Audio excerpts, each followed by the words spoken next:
Almost 2 years ago now, I made a video similar to this one, and it wasn't great. I got some things wrong, rushed the video when I shouldn't have, and most damning of all, I added lots of opinions and critiques about the game's story within the video, which only served to hurt the video more. But with Lies of P's DLC Overture having been released, I felt that now was a time to rewrite those wrongs. So today we'll be delving back into Lies of P. I will not only be explaining the story of the main game, DLC, and ending so you know exactly what happened, but I'll also be analyzing the game's setting, story, characters, motivations, and themes, to showcase just how complex and brilliant the game really is. So let's take this from the top once more. Like the video if you enjoy, and subscribe if you're new. Feel free to check out my other story videos on a variety of games and series, and my Patreon if you'd like to support me further. And without further ado, let's get started.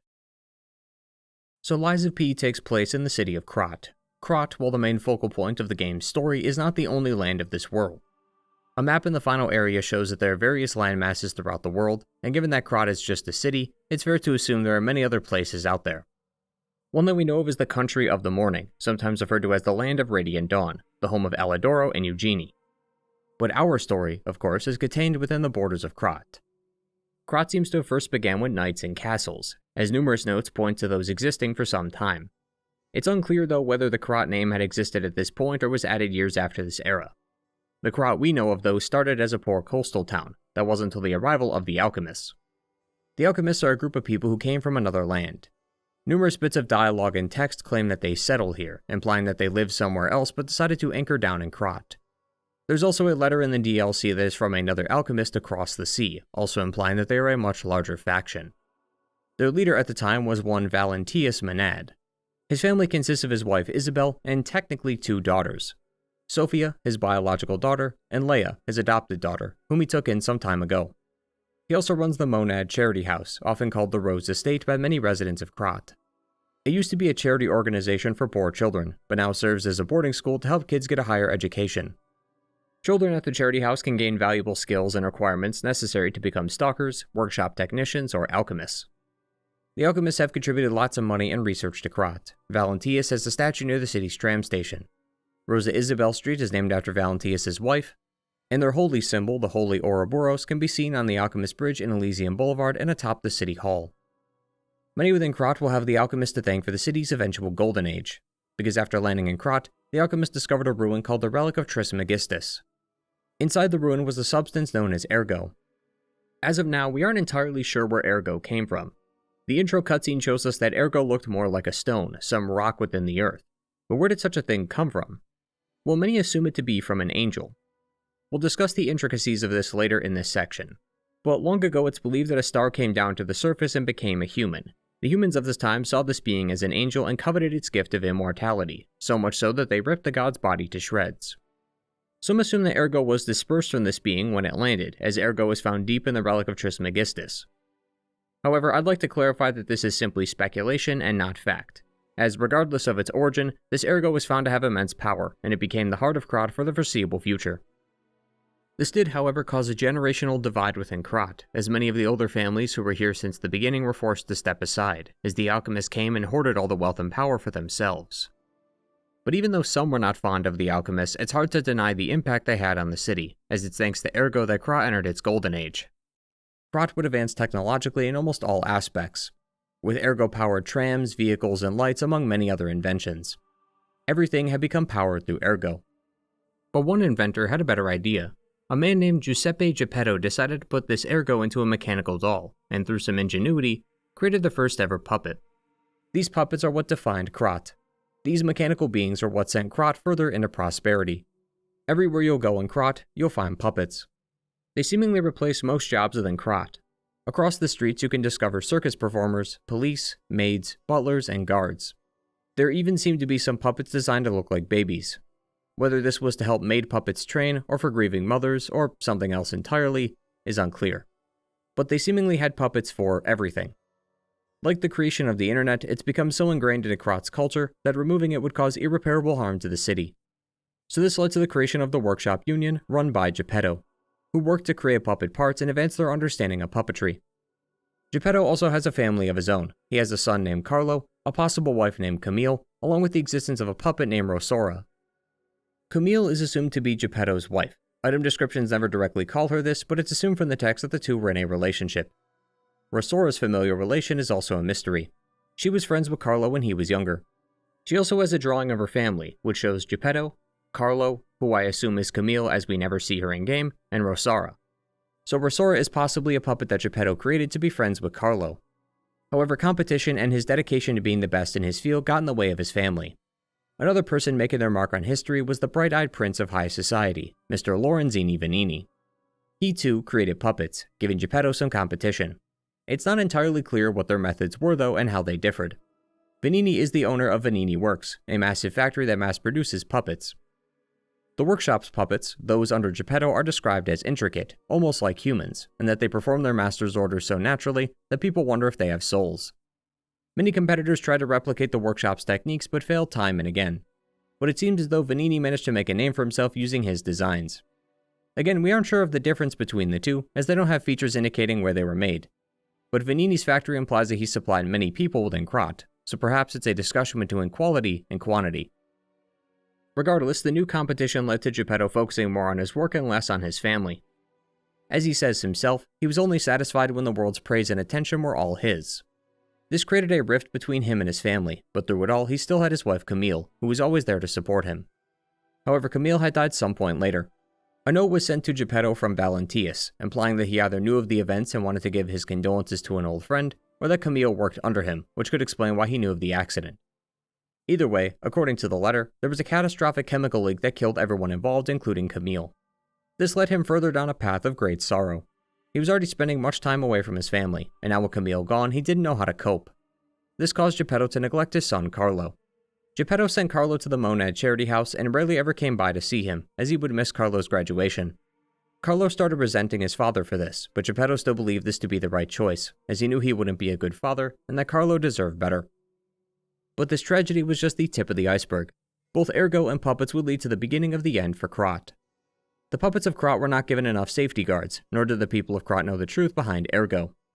Ergo is the essence of life, made from the petrification disease. The petrification disease is a disease that came and infected many people within Krat.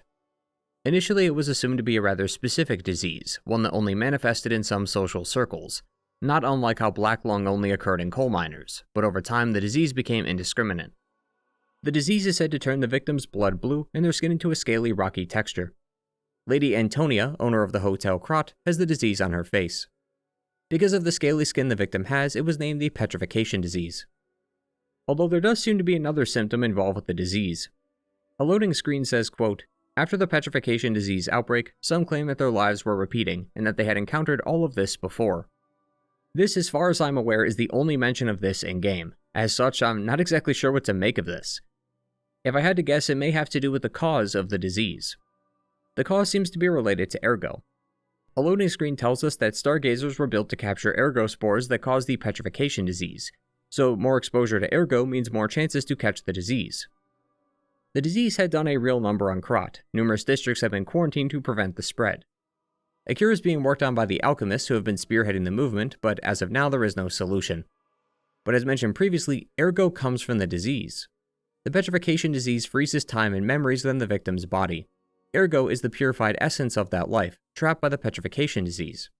So within Ergo are the memories and the distilled lifespan of the victim. So Ergo is in some ways a crystallized form of someone's memories and personality. This could explain the "all of this before" line from earlier. Maybe it's a form of déjà vu that they're experiencing. The Ergo spores released into the atmosphere are potentially screwing at the minds of the new victims. And if the prior victim died to petrification, and this new victim is experiencing the onset symptoms of petrification, it could explain why this feels like they've done all this before. But I will say that is simply just a theory of mine, as what's more important is where Ergo is now. Because remember, it's a crystallized form of someone's memories, and so now recall how that substance is what's powering the puppets. This caused some puppets to awaken their ego. The first person's memories to awaken inside a puppet was Camille. Somehow her Ergo had been placed into a puppet, which then managed to awaken. It's unclear how Camille's Ergo made its way into the puppet, but this was the result. She was first discovered by a woman named Marchiona, a workshop technician turned alchemist. She witnessed something that they had never seen before. Camille's Ergo was placed in a maid puppet. While working as a maid, a baby fell from a crib, but the puppet caught it. This functionality was unheard of, and never intended. The alchemists assumed that because Camille's past and the maid puppet were similar, the ego was able to awaken easier. However, Camille is notably an engineer and the creator of the Saintess of Mercy statue, which is nowhere close to the puppet's role as a maid. But notes do indicate that if the appearance of the puppet is similar, then it too can cause the ergo to awaken easier, which may explain the discrepancy. The alchemist then launched an investigation into Camille, and they learned that she could understand language, even asking the alchemist to send her back to her child. From here on, the cat was out of the bag, and once it's out, it's impossible to put it back in. Puppets could awaken the memories within the ergo that was inside of them. This led to the single worst possible conclusion it could result in. One day, another puppet awakened its ego. The ego inside this puppet just so happened to be that of a serial killer. Now having the mind and memories of a serial killer, the puppet continued that role. This puppet, eventually given the name Arlecchino, slaughtered many people, including Vanini's own parents.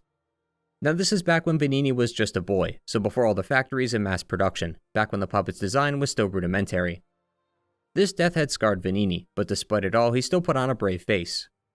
The circumstances behind the killing were hidden from the public eye. Both the workshop and the alchemist covered the whole thing up. The official report says that it was a mugging gone wrong, but the reports leave out that it was a puppet, not a human. The official reason why this was covered up is never mentioned, but if I had to assume, it's likely because a scandal like this would ruin the puppet business. Hearing that a puppet willingly killed a human would go against the idea that the puppets were just mindless automatons. The workshop would be out of business immediately, and the alchemist would have to take part of the blame. And as told by Vanini's butler Puccinella, mentioning that a puppet was the killer would have gotten his butler taken away, and Puccinella was the only family he had left. So he buried that memory deep inside, and worked to create a better tomorrow. Vanini worked with Geppetto to create the Grand Covenant, a set of rules imprinted on each puppet. Rules that they would be forced to follow. First law, all puppets must obey their creator's commands. Second law, a puppet may not harm humans. Third law, a puppet protects and serves all humans in the city of Krat. And fourth law, a puppet cannot lie. These laws made it so that what happened could never happen again. The puppets would then go back to being mindless servants. This then brings us back to the alchemists. See, they didn't take too kindly to the Grand Covenant. It didn't ruin any of their plans, but whereas Camille was seen as a concern, a step towards some unknown danger yet to be unearthed, they saw it as the first step in their goal, the first step towards ascension and evolution, so they worked tirelessly to find out more. The alchemists had learned of people with unique abilities called listeners. The only confirmed listener within Lies of P is Sophia, however there are potentially 2 other listeners we may know of. Sophia says that she inherited this power from her mother, who we know as Isabelle Menad. Isabelle does not appear in-game and is rarely mentioned though, so we aren't able to extract info from her regarding this claim. Further, a note titled, "The Order's Letter of Reprimand" details a letter sent to some alchemists urging them to be careful with listeners as their actions have gotten one killed. The letter goes on to say that the listener was a family member of the head of the workshop union. Geppetto is the leader of the workshop union, whose wife also died in an accident, and when you consider that Valentius, leader of the alchemists, was the one to inform Geppetto of Camille's death, it's fair to assume these events are one and the same. Even if that wasn't true though, we do have Sophia, who tells us the nature of her power. Sophia believes that the ergo, since it contains the memories of humans, wanted someone to listen to it, wanted to know that it was human. And so, since she can hear the ergo waves, she became a listener. She can also specifically manipulate time, winding back the clock so to speak using ergo. Sophia will be the reason why Pinocchio can return time and again. Meaning when we die in-game, Sophia is winding back the clock to when he was alive. These listeners and their abilities became instrumental to a man known as Simon Manus. Simon was initially a bottom-of-the-barrel, low-ranking member within the Alchemists, but he quickly rose to the top, even becoming the right-hand man of Valentius himself. Simon, however, was obsessed with this idea of godhood and ascension. Down in the relic of Trismegistus, where Ergo was first found, was a being, one who was alive, albeit slumbering for a time. Deep below the rock lay a warrior, who swore an oath to perpetually slumber, so long as his people were protected from immortality. There was a high likelihood that he also carried with him a trident, known as the Trident of the Covenant, as it is said to belong to a great warrior who served an ancient king, and was lying asleep in the relic of Trismegistus. Simon had found this being and used it in his experiments, now trapping it inside a massive heart. He had also come in contact with a relic known as the Arm of God. Its description reads, quote, "The alchemists believed that there was once a god who was ripped to shreds trying to give immortal life to the humans he so loved, and they wanted to revive him. However, the god who was deep in sleep never answered their prayers." This would connect well to our sleeping warrior, however it would run counter to his description, where it says that he stayed in perpetual slumber so long as his people were protected from immortality.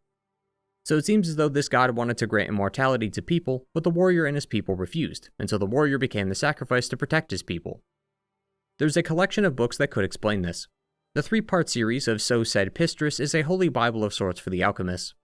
The words on the page come from Simon Manas himself, who explains their origin.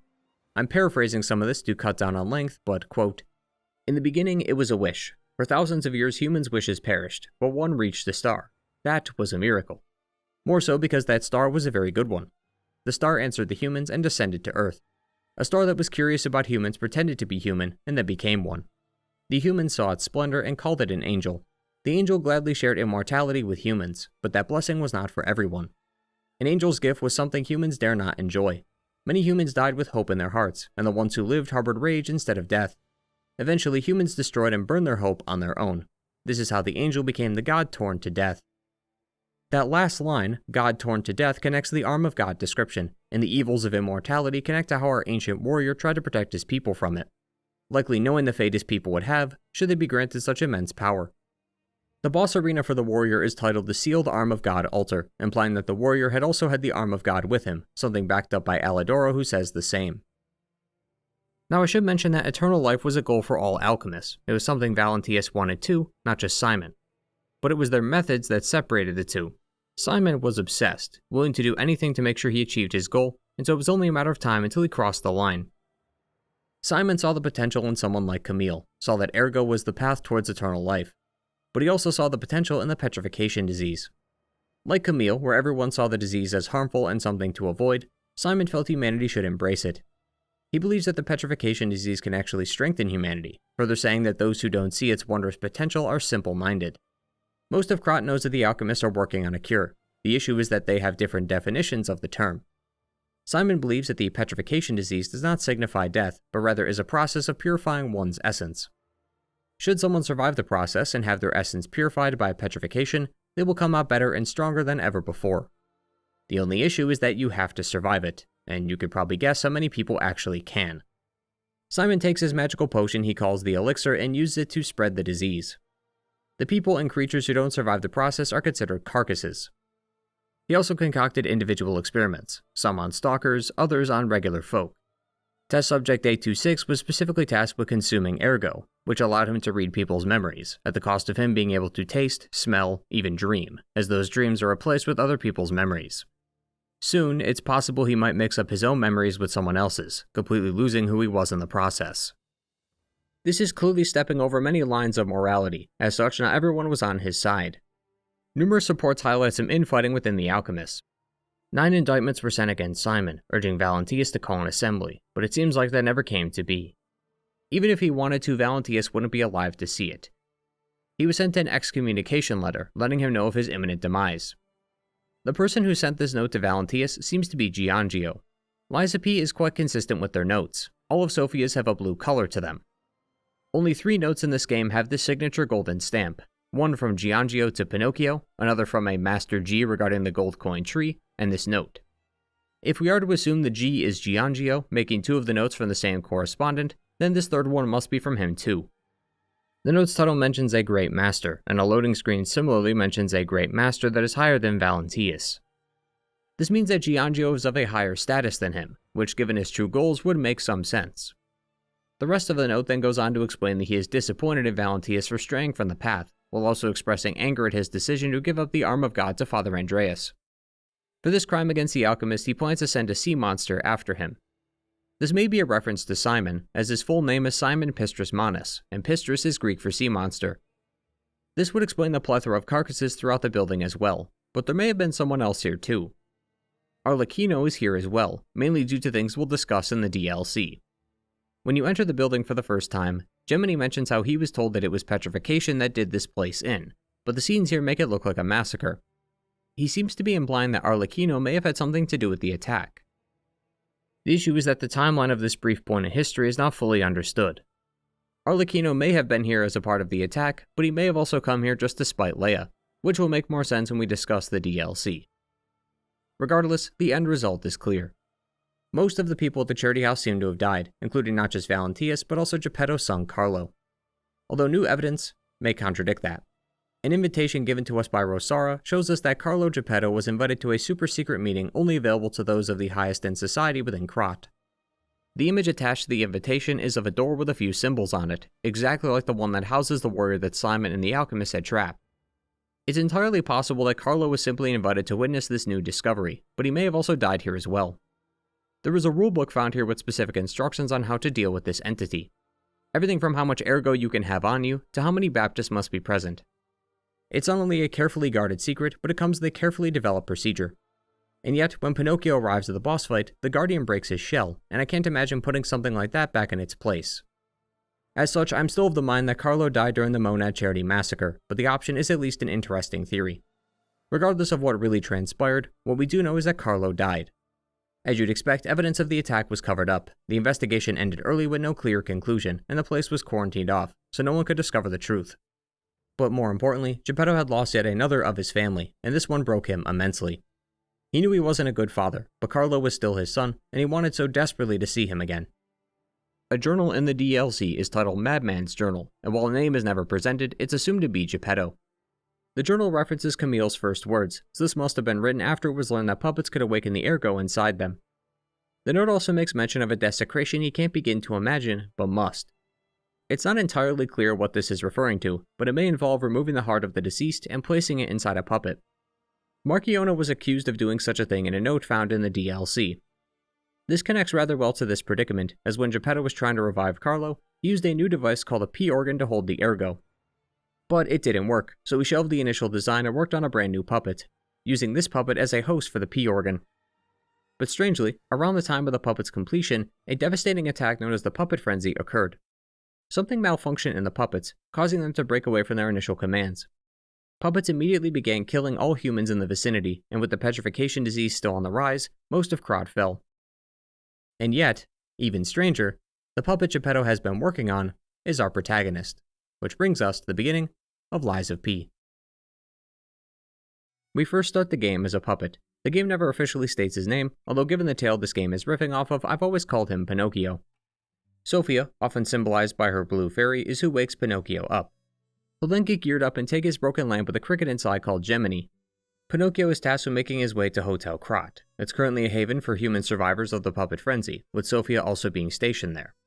To get there, Pinocchio will have to go through the destroyed streets of Krat to reach it. But just from this, we can already see the influences Krat is taking from. Krat itself may be destroyed and abandoned, but the beauty of the once great city still shines through. Krat closely resembles the Belle Epoque era. Back in 1871, France had just gotten itself out of the Franco-Prussian War.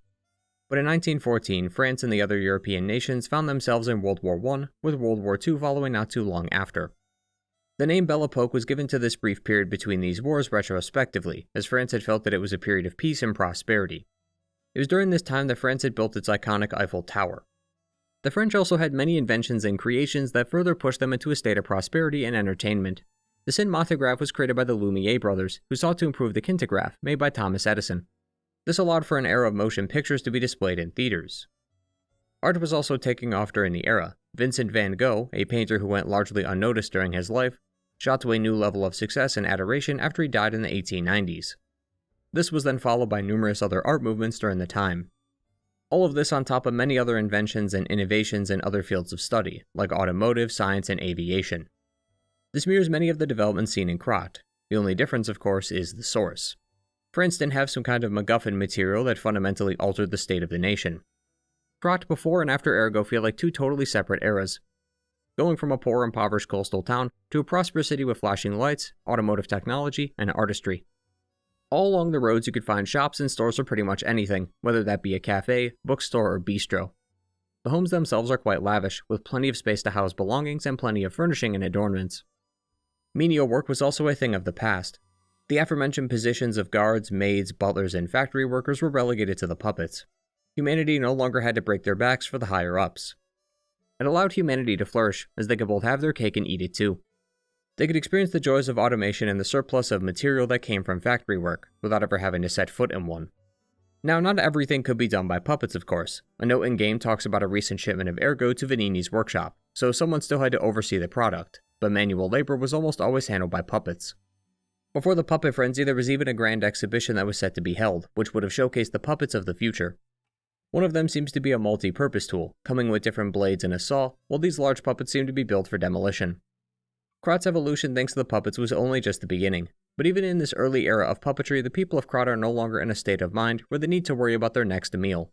Life's pleasures came hand over fist, thanks to Ergo and the puppets. However, it is important to note that not all of France had experienced the splendor of the Belle Epoque era. Much of the era was enjoyed by the upper class and many of those within high society.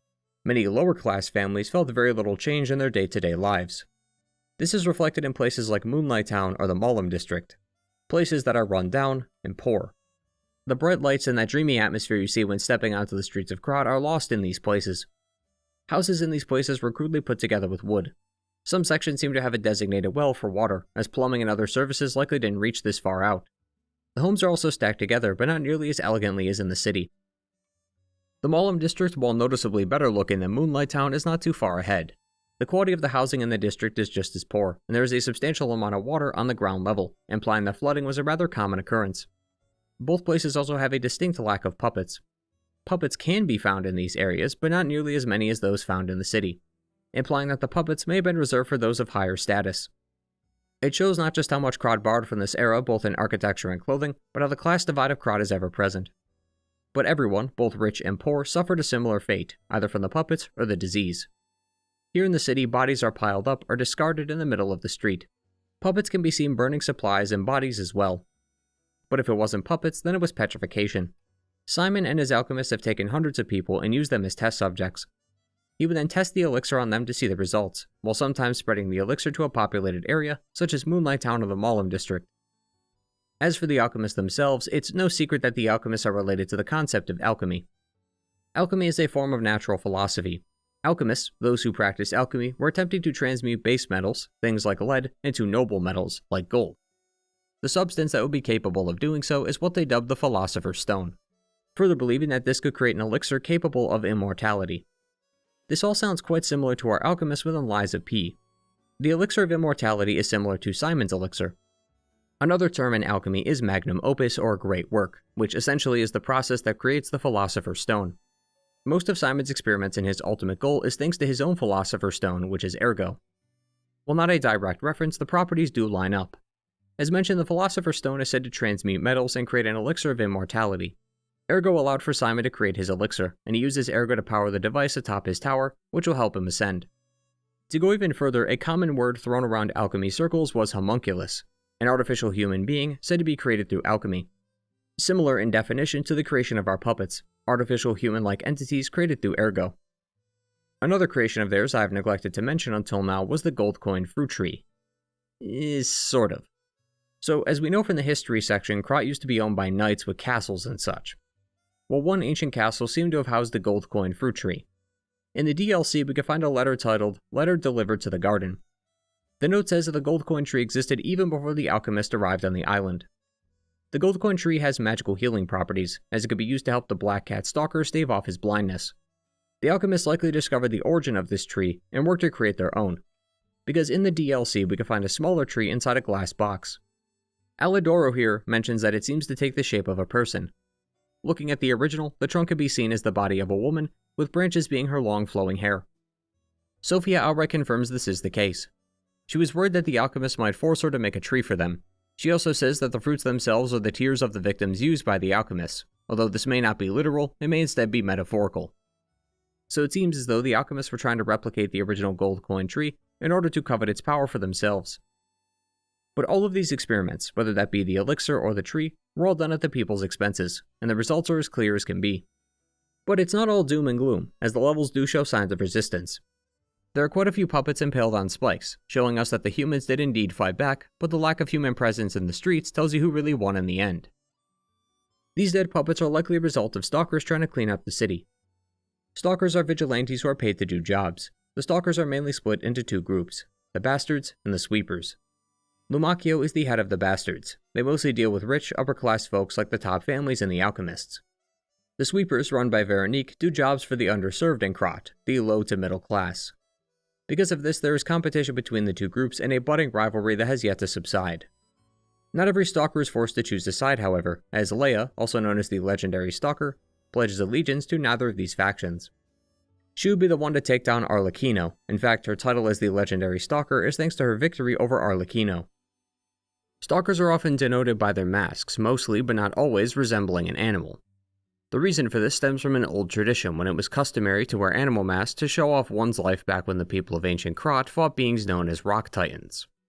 The modern-day version of these, worn by the Stalkers, also comes equipped with spore filters that protect against petrification.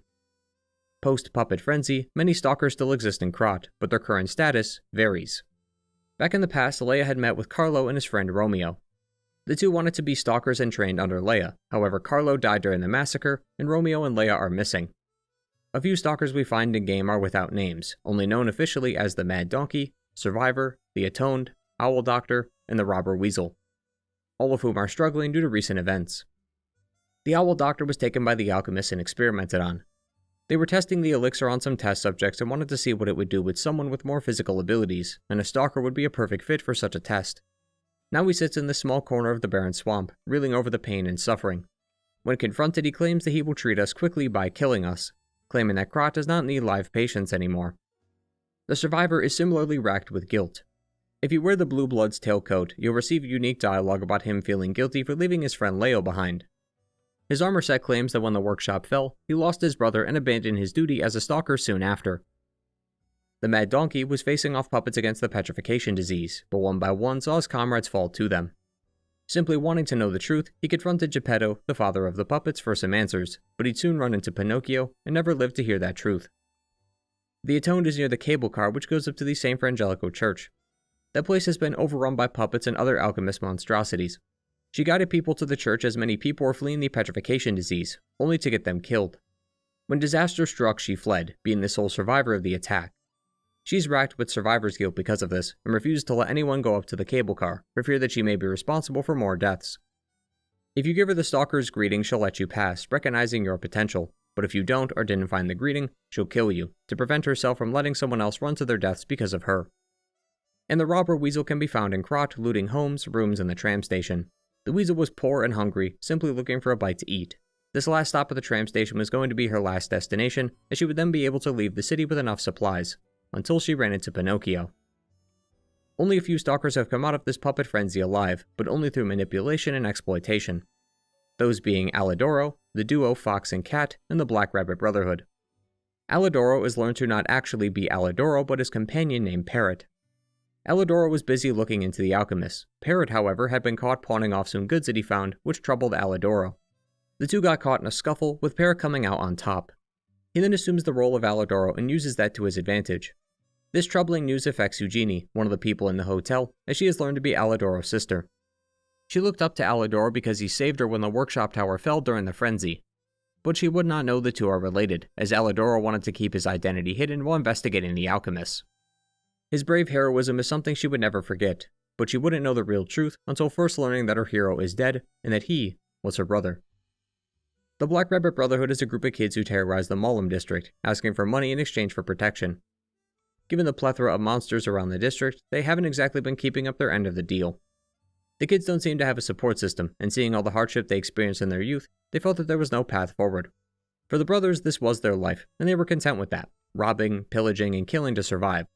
But for their sister, they hope that she ends up better than them. She's the youngest, and as such hasn't been beaten down as often by society. And they hope that by the time this puppet frenzy is over, they can save her from going down the same path as them. And the Fox and Cat are a duo who managed to remain mostly neutral during the whole affair. The Red Fox is from the Bastards, while the Black Cat is a sweeper. The Red Fox is also a daughter of the Volfays, one of the upper-class families in Krat. Rumors emerged that the lost brother of the Volfays was a sweeper stalker. The Black Cat was not this brother, but he managed to convince the girl that he was, said he no longer had to be poor. Eventually she would discover the truth, and the Black Cat would feel increasingly more guilty about lying to her. But it seems as though the Fox didn't mind, as she cared for him anyway. Now the two seek the aid of the gold coin fruit tree to cure the petrification that is slowly making the cat go blind. But more than just stalkers, other regular folks are doing their best to survive in this mad world. Belle is looking for her partner Atkinson, however you discover that he's been petrified and turned into a monster. A weeping woman wants to see her baby again. She was afflicted with petrification and was forced into quarantine, while her family took away her baby, out of fear that the baby might get infected too. The rocky scales of the petrification are closing in on her eyes, so before she can't see anymore, she wants to see her baby one last time. Going to the marked location, we could tell that if anyone was here, they didn't make it. Bringing news of her baby's death would break her heart, so Pinocchio can instead bring her a baby puppet. She'd be none the wiser, as by the time we get to her, she's blind, so she won't know the difference. Julian is looking for his wife's belongings, full well knowing she's dead. But we learn that she was a puppet, not a human. He struggled a lot with being accepted both from friends and family alike due to his unusual obsession with his puppet, whom he named Melody. His family trashed Melody and his wedding on the day they were set to get married. He then asked Pinocchio if a puppet can truly find love within a human. He's looking for any truth to his claim, so that at least someone believes him. A woman on Rosa Isabelle Street is looking for a bottle of wine. Nothing too extravagant, but sometimes you need a little something to feel whole again. Sometimes a simple bottle of wine could take the edge off for a night. Also in Rosa Isabelle Street are Adelina Corday and her sister Patricia. Both women dreamed of singing together at the opera house, but Patricia lost her voice. It's assumed that Adelina took her voice from her by tricking her into drinking poison, as Adelina coveted her sister's voice. In an ironic twist of fate, Adelina would soon lose her voice to the petrification disease. Now Adelina stays at the opera house, having been lured here by Arlecchino under the guise that it was safe, while Patricia fights the puppets as a stalker, since her music career was shot, without ever knowing that it was her sister who caused it. And Cecile, a servant, is looking for a mark of Father Andreas. He helped her fight her demons in her past, and so wants to know that he is still there, even in spirit. But upon giving this to her, she is never seen again. For some of these quests, they share a similar structure, the ability to grant these people peace in their final moments. For Belle, Julian, and the Weeping Woman, you can lie to them, telling them what they want to hear. It's a moral decision of telling the truth and letting them live with that uncomfortability, or lying, just to give them a bit more hope. But the common thread between all of them is a feeling of tragedy and loss. It's clear that the Krat disaster affected many lives, and friends and family were torn apart. It's honestly depressing going through these streets knowing that barely anyone is alive. The bodies never seem to end, and the stories you hear as you go make it hard to continue. Everyone was affected by this in various ways, with no one coming out of it happy. There is still hope, of course. People are alive as we can see the lights in people's homes, but for how long? Everyone in Krat is either dead or going to die. The only choice they seem to have is how that fate comes to them. Brutally bludgeoned by a puppet or succumbing to a painful illness. Both sound like terrible options. It's genuinely horrible the kinds of things the perpetrators did, especially when you do learn of their real goals. It makes all the senseless violence even more pointless. Puppets were a part of Krat's culture, a core part of people's lives. There was a rather fascinating loading screen that states that the people of Krat looked to the police and the military for assistance in stopping the puppet frenzy. But they forgot that the police and military were puppets too. The people of Krat looked to the puppets for assistance, to help them with their problems, only for them to be the cause of them. I shudder to think of the feelings and emotions that came from the frenzy when it first started. 1 second, everything is fine, and then the next, your family member's body is bleeding all over the floor, with a puppet standing over them. Returning to our story, as Pinocchio makes his way to the hotel, he is asked a question. Is he human, or a puppet? Despite being a puppet, he must answer human, otherwise the hotel won't let him in. But as a puppet, he cannot lie, as outlined in the 4th law of the Grand Covenant. However, Geppetto did not imprint the Grand Covenant onto Pinocchio. Later, once he gets to the hotel, he'll be asked to find Geppetto, but to do so, he has to kill a stalker known as the Mad Donkey, going against the 1st law of the Grand Covenant. It's an ability unique to Pinocchio that is at the core of the game's gameplay and messaging, but also something we'll have to circle back to at the end. From here, he'll also be tasked with rescuing Vanini, as his factory is currently under siege from the puppets, and the furnace puppet Fuoco is creating more puppets. So Pinocchio stops him, he stops the reinforcements. Where the story really starts to kick off is Chapter 4 with Father Andreas. St. Frangelico's church was founded by St. Frangelico, who claimed to be visited by a one-winged angel. Given our discussion earlier about the angel/god torn to death, one could assume that the one-winged angel and the being from earlier are one and the same. It's never explicitly confirmed, however, so I won't claim the info as fact, merely speculation. Father Andreas serves as the archbishop of this church, located near Moonlight Town. The town is the lowest place in all of Krat. In fact, people who took pilgrimages to the church had to be lifted on pulleys to reach the cliff where the church was built. Thanks to Ergo, they now use cable cars. Father Andreas had lived here in Krat for quite some time. He came to Krat back when it was a poor town with little to no status. He was the one who also welcomed the alchemists when they first arrived. Even with all the bright lights of Krat and the potential status of being one of the more famed members in Krat, Andreas stayed humble and continued working at the church. This earned him a wonderful reputation. People came from all over to receive his blessing, even used the church as a haven for refugees fleeing from the petrification disease. And his calm and generous personality was even said to make murderers confess. In truth, some actually did. Cecile, a servant of the archbishop, was a murderer. She writes in a confession note that she killed people in the past. This bloodlust that was contained within her could not be suppressed. Only Andreas was able to save her. We aren't entirely sure what he did to save her, but her confession says that she was finally able to live with herself. So Father Andreas likely had her come to terms with her sin, but rather than shunning and punishing her, had her reflect on her emotions and habits, which over time allowed her to overcome them. But sin can affect any and all who live in God's world. Even someone like Father Andreas was corrupted by sin, but he was never able to overcome it. As you'll recall from our earlier discussion, Valentius Monad took the arm of God and gave it to Father Andreas. His diary mentions that Cecile had brought him the relic, which we assume to be the arm of God. Andreas became increasingly enraged at the alchemists and their actions. He believed that he made a mistake accepting them into the city when they arrived 30 years ago, but by then it was too late. The petrification disease was spread at the church using the elixir. A resident of the slum notes how everything changed after the doctor spread the medicine. The doctor is presumably Gingy. We could find him near the church, and the note specifically references blue hair and a cane. Gingy slips by calling himself an alchemist, before correcting himself and saying pharmacist. However, Gingy has a more personal stake in this whole affair, which we'll circle back to later. Regardless, the damage was done. All the residents in Moonlight Town, and those who fled the other parts of Krat to come to the church, all became infected, turning into carcasses. But while the residents and refugees looked to Andreas for guidance, he was nowhere to be found. He had lost himself in the greed and leadership. He claimed to be the one-winged angel himself, chosen by God to consecrate this land. His power and status as the archbishop, the greed of gold and money, coupled with the petrification disease, had malformed him into the one-winged angel he desperately desired to be. This brings up a rather interesting discussion, and it's one I've thought about for a while. And that's if the elixir used by the alchemist attunes to the mind of the victim. We'll see a few more individuals corrupted by this power, and for some of them, their new forms closely resemble their previous ones, or representations of their beliefs, like with Andreas here. It's an interesting property of the elixir that is never brought up, but one I've always found fascinating. Either way, the one-winged angel imagery is certainly striking, a fusion of holiness and corruption. A one-winged angel likely means one who has fallen from heaven, fallen to corruption, perfectly mimicking the fall of the once great and humble Father Andreas. After passing through the cathedral, Pinocchio makes his way to the Malum district, where he will come face to face with the Black Rabbit Brotherhood. The fight only lasts as long as the eldest brother can stand, however, as they all retreat once he's been defeated. The purpose of this journey is so that Pinocchio can take back the land that was once stolen from the puppets. He's not only defeated the reinforcements, but also reclaimed numerous districts within Krat, so now it's time to face the King of Puppets himself. There's been a game-long discussion happening in the background as to what's going on with the puppets. Descartes' notes, found at Vanini Works, highlights that Fuoco was operating on his own free will, away from the Grand Covenant.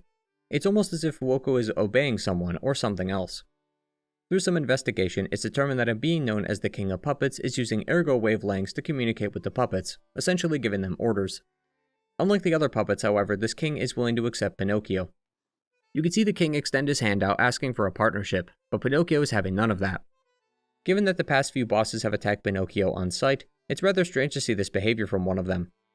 The truth of the matter is that the king not only knows Pinocchio, but his actions were to the benefit of Pinocchio and those of Krat.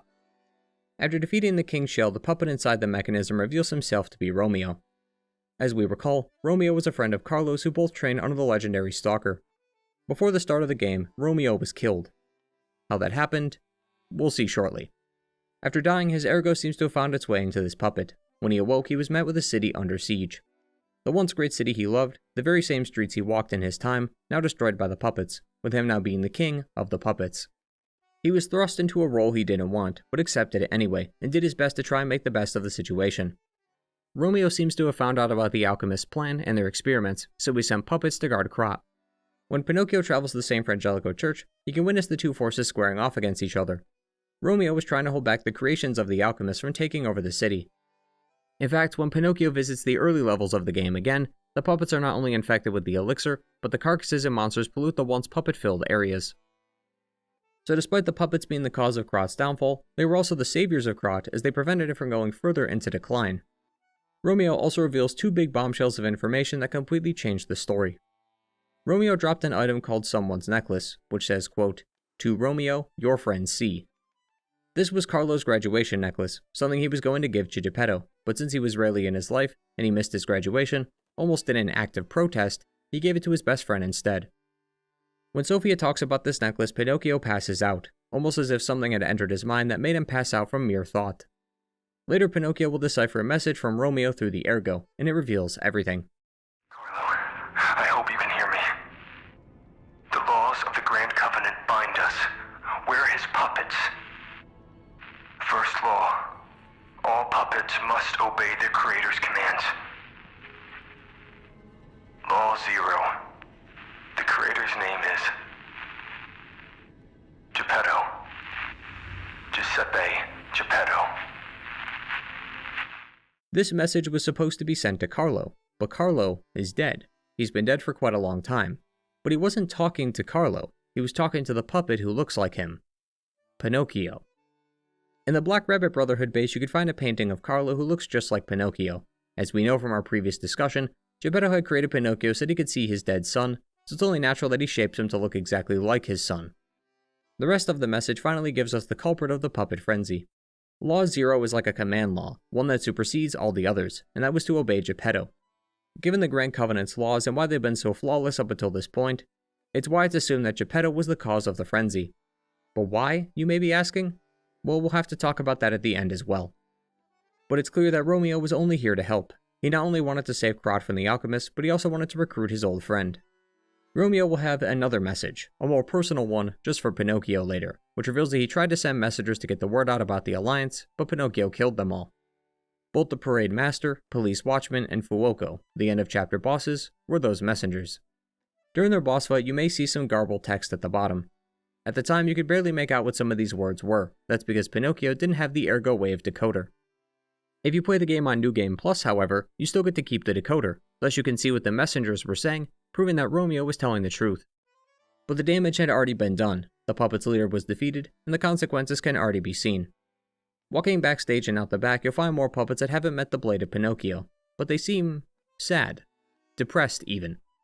Despite being puppets, they are mourning the loss of their king, just like a human would. From here, Pinocchio sets off to the grand exhibition, as it said that the alchemists had been working on a cure. He is unaware, though, what the alchemists mean by cure.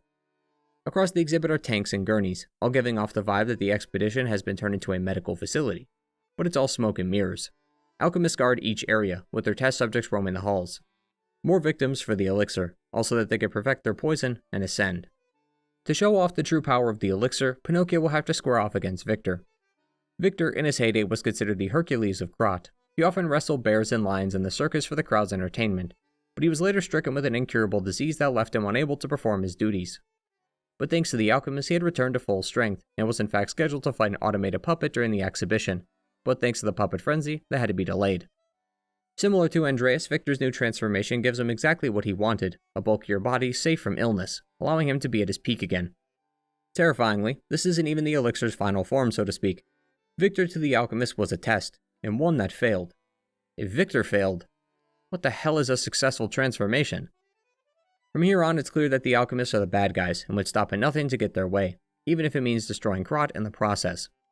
So Pinocchio is asked to go to the alchemists of the Isle, the island just off the coast of Krat where the alchemists are stationed. But to do that, he'll need to find some golden ergo, which is being held by the Green Swamp Monster, a beast presumed to be of alchemist origin.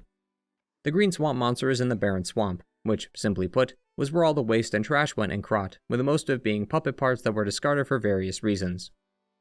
Not really related to the main quest per se, but in the Barren Swamp is also a location called the Hermit's Cave. A note inside shows us the final resting place of Medoro. Medoro is a reporter who's been looking into the alchemists after he got a tip that they may not be as charitable as they seem. But he was soon censored by them and eventually infected with petrification. But while he may be gone, his legacy still lives on in the notes and reports he made that helped expose the alchemists for who they really are. By the time Pinocchio returns with the golden ergo, though, the victims of the alchemists have terrorized the city. The rocks that have taken over the city are presumably an inorganic structure known as Crowd. It was first documented over 600 years ago, but it didn't mean much harm until the disease came by, as ever since petrification came, it's grown exponentially. And well, now we can see the result of such growth. The alchemists have also hired some of our previously discussed stalkers, mainly the Fox, Cat, Black Rabbit Brotherhood, and Parrot, to kidnap Geppetto and bring him to the island. But from here though, the stage is set. Go to the isle to confront the alchemists, but there is one more step we must make before this. After checking in on the folks of the hotel, Pinocchio can repair the Stargazer, only to find a star's chrysalis hiding inside. Taking this to Moonlight Town and touching the previously dormant Stargazer will transport Pinocchio to the past. The DLC of Lies of P, Overture, is a prequel to the events of the main game, taking place presumably a few years before the puppet frenzy. A loading screen tells us that a cold snap appeared in Krat a few years before the puppet frenzy, and this DLC takes place during that time. Because of its place in the timeline, I wanted to actually talk about this first, but it's not as simple as that. See, while the events of the DLC are in the past, Pinocchio is involved in them. Meaning he is not a bystander or a ghost watching the events play out, he is literally altering time by being in these events. This is backed by a couple of characters seen in the DLC. One of the main characters of this DLC is Arlecchino, that serial killer puppet. You fight him towards the end of the DLC, but you also meet him numerous times throughout the base game, where he is known as Arlecchino, King of Riddles. If you meet with him after beating the DLC, he'll not only have a new dialogue recalling the fight, but also specifically mentions Pinocchio being there to stop him. An NPC in the DLC by the name of Goddard is a blind painter. If you help her create her masterpiece, you can hang the painting on the wall of the hotel, which was not there originally. And, more humorously, a cat lives at the hotel named Spring. She's a full-grown adult in the present, but a kitten in the past. You can also choose to put a bell collar on her, which will alter her appearance to the present to reflect the change. So the timeline is changing based on Pinocchio's actions. The timeline of Lies of P, the entire story, is pretty simple. It goes from left to right, from the ancient history of the alchemist and Ergo to the DLC to the base game. But Pinocchio's time in the timeline specifically is skewed. He starts at the station and works his way to the end of Chapter 9 where the hotel gets attacked. He then finds the chrysalis, touches the stargazer, and gets taken to the DLC, goes through the DLC's events, only to be shot back to the present where he was last found. That's why Pinocchio mysteriously disappears at the end of the DLC, as he is being sent back to the present where he belongs. He'll then go on to the Isle of the Alchemist and battle Simon and such, which we'll discuss soon. Because of this, Pinocchio is in a time loop, where his present timeline is unaltered, thanks to him going back in time to help the past. As if he died in the past, then the timeline would have to reflect those changes, but he doesn't, so everything stays the same, minus the few interactions I brought up earlier. Time shenanigans like this are always really complicated to explain, so to use an example, it's exactly like Artorias of the Abyss from Dark Souls 1. As the Chosen Undead does the same thing by going back to the past to fight Manus, which in turn keeps the present timeline consistent with how it was before he entered the portal. Either way, what's going on in this past version of Krat anyway? Well, as mentioned before, this is years before the puppet frenzy, so before Geppetto unleashed the puppets on Krat. But the alchemists are still present, still testing their elixir, and trying to fulfill their ultimate goal. Most of the alchemist story is relegated to the notes and diaries, as the real story is about Leia Menad, the legendary stalker. As I mentioned before, Leia became the legendary stalker when she defeated Arlecchino, while Simon had managed to find his body and retrieve it, fitting in with a host of new upgrades. But Arlecchino hates humans. He hates them for trapping people into these puppets. He believes it to be some kind of prison, given that Ergo is placed in the puppets, and Ergo is just crystallized human memories and personality. So he's vowed to kill any human he can find, so it shouldn't really come as a surprise that he broke out the first moment he could. Audio recordings left by him paint a pretty chilling picture, as his words are often interrupted by the spinning of saws or the slicing of flesh. Besides refusing to be a tool for the alchemists, he also wanted to pay a visit to an old friend. Leia earned that title because of him, and so she owes him a favor, and she'll be paying for that in blood. But getting to her isn't going to be easy, so he's captured someone closer to her. Romeo. Earlier I mentioned that Carlo and Romeo wanted to be stalkers, and that both trained under Leia. Well, Carlo could never fulfill his dream because of the massacre at the charity house, but Romeo went on to be quite a successful stalker. He was recently tasked with doing recon at the Krat Zoo. He decided to go alone, but Arlecchino had planned for this, and kidnapped him during the mission. So that's the main plot of the DLC. Leia is following in the footsteps of Arlecchino and Romeo, while Pinocchio follows Leia. Along the way, we get to see a clearer picture of the true destruction that follows in the alchemist's wake.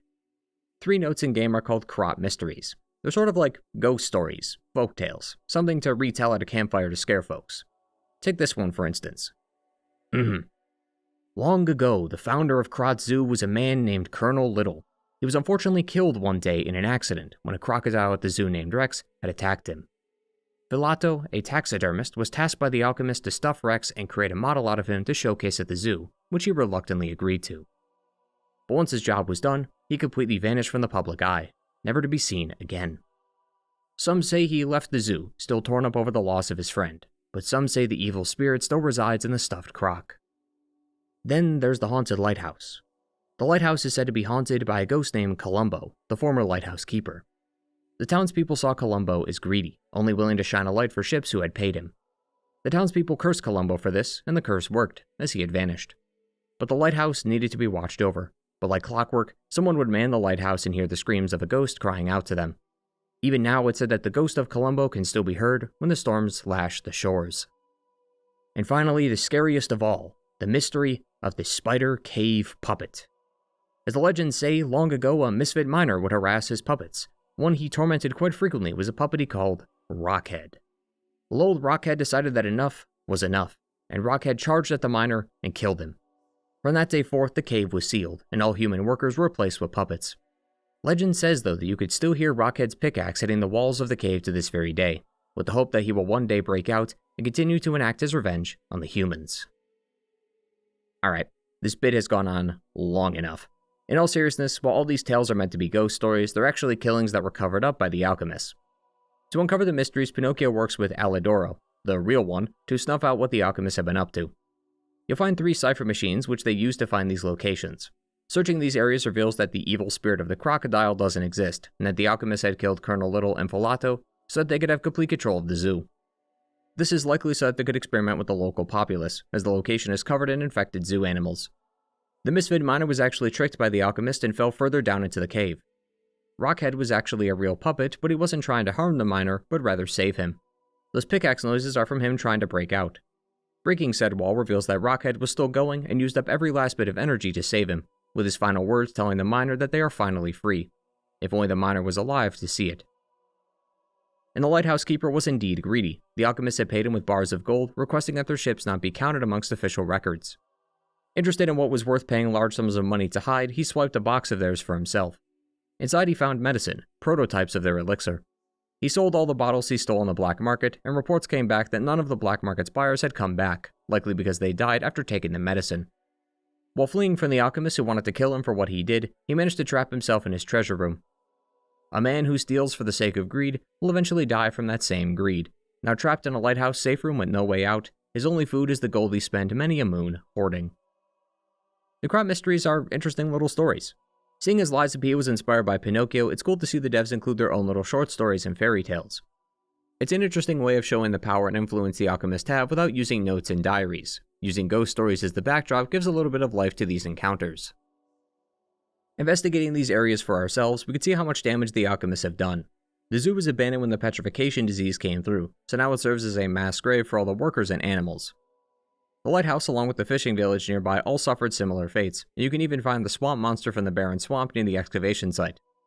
Since this is the past, though, the creature isn't nearly as large, and will naturally run away after it's defeated, otherwise we change the present. Clearly showing us that even back then, the alchemists were inflicting harm upon the people of Krat. When Pinocchio and Gingy first arrive at the zoo, they investigate the area, so they can understand where they are and what's going on. But once they learn that the legendary stalker is here, they from then on follow in her footsteps. As they make their way to the zoo, they're stopped by Marchiona. I mentioned earlier that she was the one who first found Camille, Geppetto's dead wife turned puppet, and the first puppet to awaken her ego. She is devoted to the alchemist and Simon, but she took her devotion one step further. She's a former workshop technician, so she knows her way around the puppet hardware. She's been using this talent of hers to create her arc puppets. But besides building up her own army, she's been working on cracking the Grand Covenant on the existing puppets. A note from Marchiona to Simon says that she is close to cracking his hidden absolute commands. His, in this context, is referring to Geppetto and his Grand Covenant. She also mentions how her key had escaped, which is assumed to be Rosa. A red bow matching her outfit is found in a birdcage in Marchiona's office. And she also tells us directly that she was in a birdcage and escaped from the zoo. So it seems as though Marchiona was using Rosa as a way to reverse engineer the Grand Covenant. Her grand plan seems to involve overriding the puppet's commands to work for the alchemists. Ironically, they would have created their own puppet frenzy had Geppetto not done it first. As for the woman herself, Marchiona seems rather maniacal. She was already willing to kill Pinocchio the moment he stepped into the zoo. A note found later gives us another look into her initiation. The note is mainly about someone accusing Marchiona and the alchemist, but the accused claims that Marchiona may have implanted the heart of a person who raised them into a puppet, further claiming that she may not have even mourned the loss of this person. Looking at her item descriptions, she seems obsessed with the idea of domination. She wants a complete hold over anyone she meets. This is likely due to her skills in puppetry. Her craftsmanship has likely warped her mind, seeing people as puppets to be strung up and made to dance, no matter who these people are or what they mean to her. Following Leia's footsteps further takes Gingy and Pinocchio to the Zelator underground facility. In the base game, when Pinocchio makes his way to the Isle of the Alchemist, you could find a letter from the Volfe family addressed to Valentius regarding this facility. It seems as though the old rich families of Krat provided funding to help construct this facility for the alchemists. The old families were also willing to kill the construction workers who built the facility, likely to prevent anyone from knowing it existed. The alchemists were reluctant to tell the old families what was going on down there, but understood after seeing the contents of the Devil's Pit that once its secret is out, it's hard to keep it a secret anymore. So they were willing to sponsor the construction so long as they didn't go against the old families. Traveling there will immediately answer why such a thing was kept secret. Later when we get to the Isle of the Alchemists, we find tons of test subjects in prison cells. The alchemists don't have any morals in them, they simply care about the results. The facility is another extension of this. It's a massive underground lab chock full of prison cells, testing beds, and all kinds of machinery. Down here amongst the rest of the poor folks who became abominations in the name of progress is Veronique, leader of the sweepers. She is immediately hostile due to her being drugged. Veronique learned that many stalkers were collaborating with the alchemists, and she couldn't sit idly by and watch that happen. So she marched into the facility with some other stalkers, but they were all ambushed. Many of them were killed, while just as many, like one of these unfortunate survivors, was drugged and tested on. He's gone so mad he could barely comprehend what's going on. When talking with Veronique after the fight, now that her mind is no longer under the influence of the drugs, she apologizes to Pinocchio for the outburst. And with her final words, asks him to make sure that none of the beings in this lab escape this place, most of all their head test subject, the Two-Faced Overseer. Unfortunately, there isn't much info on the Two-Faced Overseer. The only document of note is the Hymn of the Zealots, which mentions how the Overseer was forged from the flesh of the ancients, likely referring to the ancient warrior at the bottom of the Devil's Pit. The Overseer was simply nothing more than a trial, a lot like Victor. These trials they keep referring to are so they can create a great champion. I believe what they're referencing is the complete one. The Arch Guardian blade refers to a complete one, someone who will become a guardian of the order and wield massive lightning. The rest of the note goes on to discuss the warrior. It says that the warrior was forced to heal, subdued and chained by the alchemists. It tried to resist the power of the elixir, but it could not break free of its chains, so its very being was sculpted to the alchemist's will. We can see the effects of this torment when Pinocchio eventually reaches the bottom of Devil's Pit. It's been malformed and petrified, looking a lot like Father Andreas was earlier. It also seems to try and commune with a god during the second phase. These hands coming from the sky are something we'll see during the final boss fight, which provides evidence to the theory. After its defeat, Pinocchio makes his way to the coast, still hot on the heels of Leia. The coast mainly shows the infighting I discussed earlier, as well as how violent Arlecchino is. We can find the cell he was kept in, which is not only partially submerged, but most of the ships seem to have run aground as well. It was an all-out war here on the coast, and only a few survivors remain. Stopping Pinocchio from progressing is Lumacchio, leader of the Bastard Stalkers. Lumacchio has appeared a few times throughout the DLC. He was first spotted at the hotel and at the excavation site. His true plans were a mystery, and something always seemed off about him, but there was never really any cause for concern. That wasn't until the moment he betrays us. He's been working with Simon the whole time, carrying out his grand plan from the shadows. As you'll recall, the bastards were mainly hired by the upper-class families of Krat and the alchemists, so it's no wonder Lumacchio had close connections with Simon. He reveals that he was the one who notified the alchemists of the attack on the facility, meaning he was responsible for the ambush that took Veronique and many of her fellow stalkers. During the boss fight, he'll replenish his health bar by drinking an elixir given to him by the alchemists. Despite his intelligence and his ability to stay one step ahead, he never saw the betrayal coming. The alchemists only care for themselves. They had no need for someone like Lumacchio in their new world. It's also kind of ironic because one of the first things he'll tell you is to never take medicine from an alchemist unless it was hand-delivered by them to you personally. And yet, this was given to him personally, and he was still tricked. Right before dying, he begs for his life. He says that he was only doing what Simon asked. Back when Valentius was still in power, Leia was doing many things for them in the faction. Many of the stalkers were told to just look the other way, but as Simon was gaining more power, she continued to remain loyal to her father, so when she outright opposed Simon, a bounty was placed on her head. All the stalkers from both factions are pressured to kill her and claim the bounty. He couldn't disobey orders from someone like Simon, so he had to choose whether to ally himself with Simon or disobey and be like Leia, and the choice was obvious to him. As for the transformation, he believes the elixir to have been wrong. Lumacchio was told that the elixir worked on the carcasses, and was also told that it was to give him a stronger body, one that would be immune to disease and infection. Clearly, both Lumacchio and the alchemist have different definitions of the term. You could choose to kill him here and spare him the pain, or just walk away. Either option kills Lumacchio, who will still be disappointed by your choice, as he wanted to help get cured, and neither of those options will help him achieve that. After making his way through the coastal waters and the fishing village, Pinocchio will arrive at a small hut and is finally caught up with the legendary stalker. As I mentioned already, Pinocchio has been following in her footsteps this whole DLC. She's here to find Romeo and kill Arlecchino, and she's tracked him down to the Monad charity house. Along the way, we've been finding items and watching cutscenes that shows how much Arlecchino is reveling in all this. The other name he goes by is the Blood Artist, which is pretty self-explanatory. We'd see some of his work back at the zoo, with this massive statue covered in human bodies and wax. I initially thought that this was blood that was used as wax, but I'm not entirely sure if that's true. I'm also not entirely sure who this statue is of in the first place. My guess would have to be Valentius, as that would be the only character that makes sense here. Something kind of interesting happens during this meeting with her, though. You'll notice that she has a lamp that looks eerily similar to Pinocchio's. The final level will tell us that Gingy and Leia used to be partners, the same way he and Pinocchio are right now. This would technically mean that there are two of them, but due to time loop shenanigans, it seems like Gingy is now with Pinocchio and not with her, which would explain why her lamp is off. Although it's interesting that she never mentions this. It's also just as interesting how much this game refuses to talk about Gingy. We have next to no information on him, and I've always found that strange. All we know is that he was a partner of Leia's, but we don't know if he was someone before all this, or if Gingy was always this talking cricket.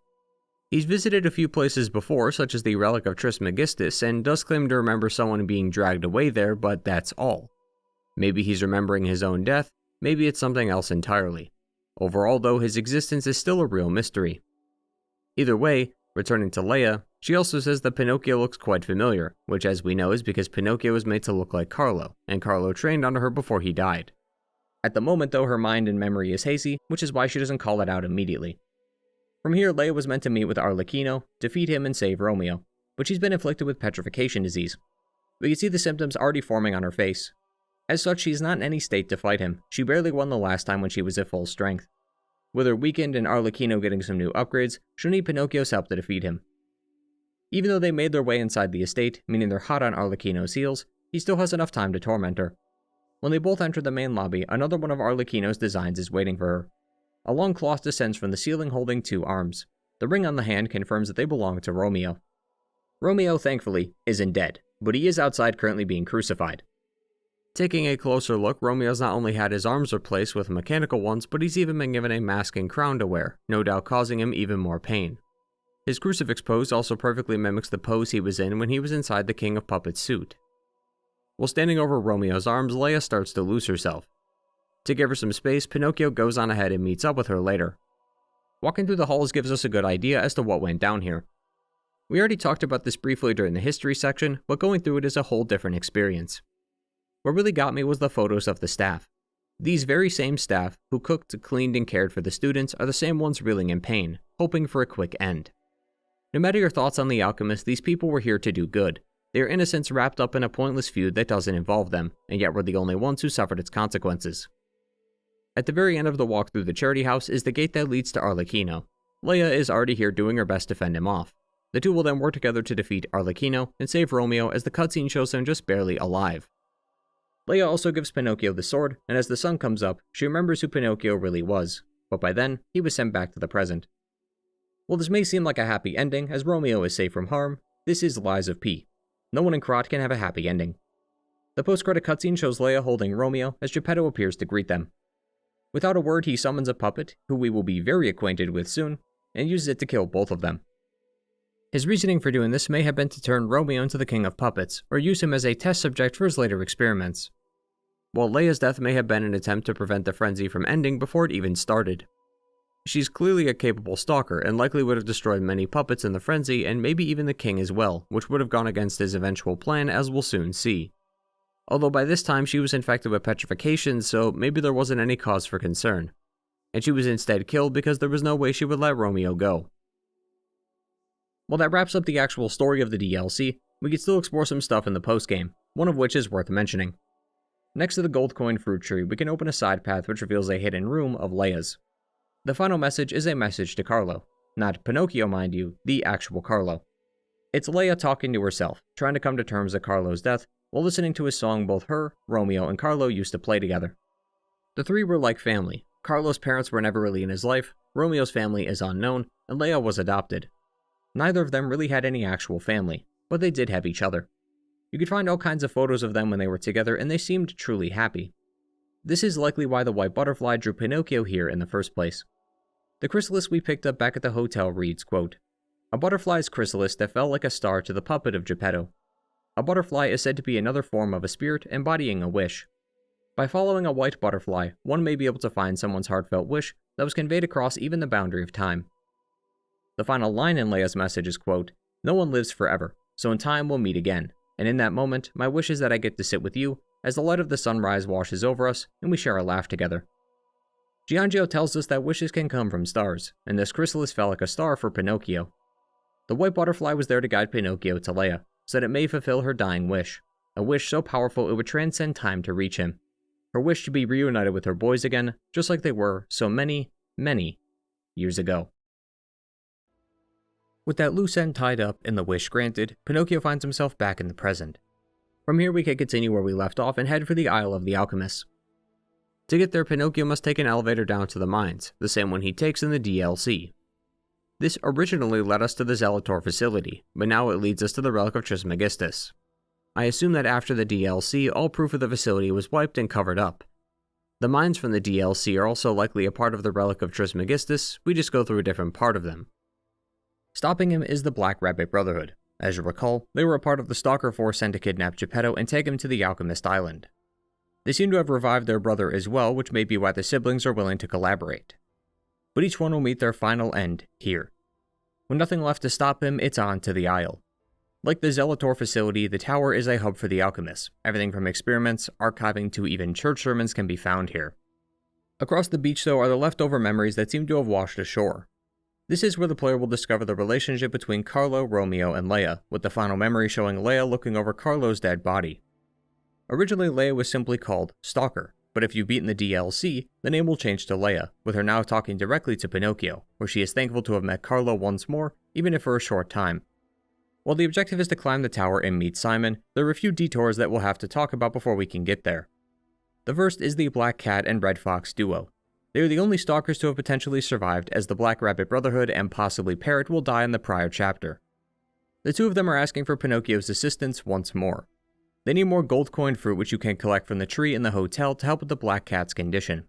If you accept, then they'll let you pass in their respective areas, otherwise you'll have to fight. The other hurdle is, of all people, Sophia. Upon landing on the shore, you'll find Sophia, who tells it to you straight. She only awoke Pinocchio at the beginning of the game so that he could save her, not save Krat. In the DLC in the Monad Charity House, we could find a note from Sophia in her room. She was there when the Charity House was attacked, but she also has a postscript at the bottom that says that Simon wanted to meet with her at the harbor. However, she declined. This may have been around the time Simon had taken Sophia. Simon wanted Sophia, not just her powers, but Sophia herself. At the very end of the game, the way he describes it, it's almost like he was in love with her, such as how he mentions wanting to hold her in his hands. Whatever his feelings towards her, they were not reciprocated.